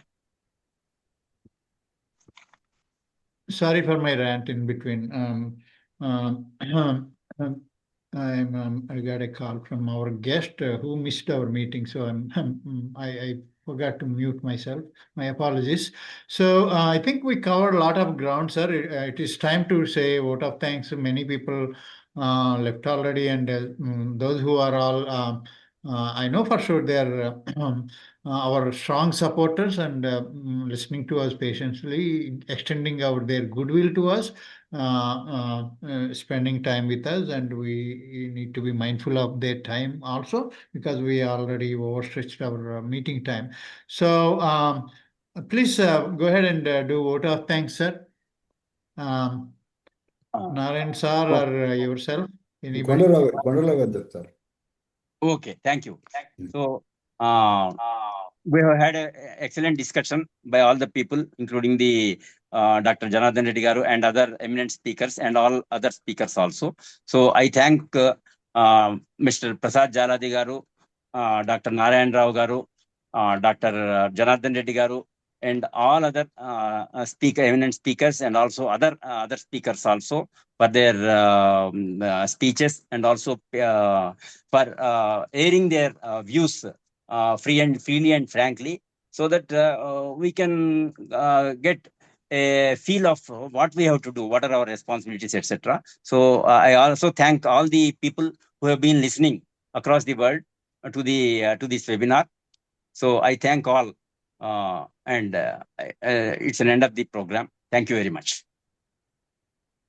Thank you so much, sir, for your solidarity and offering support.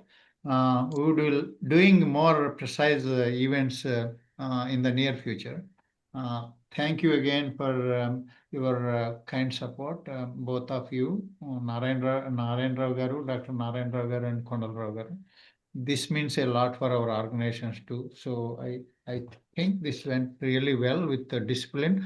Apart from the hiccups that I created, technology created, whatever we go through. So we are a pack of folks who are together from the beginning to the end. This is the story, what we want to build and what we want to do for our future generations, of course, animals included. Thank you very much, sir, for all your kind efforts. Each one of you made our day. One last word.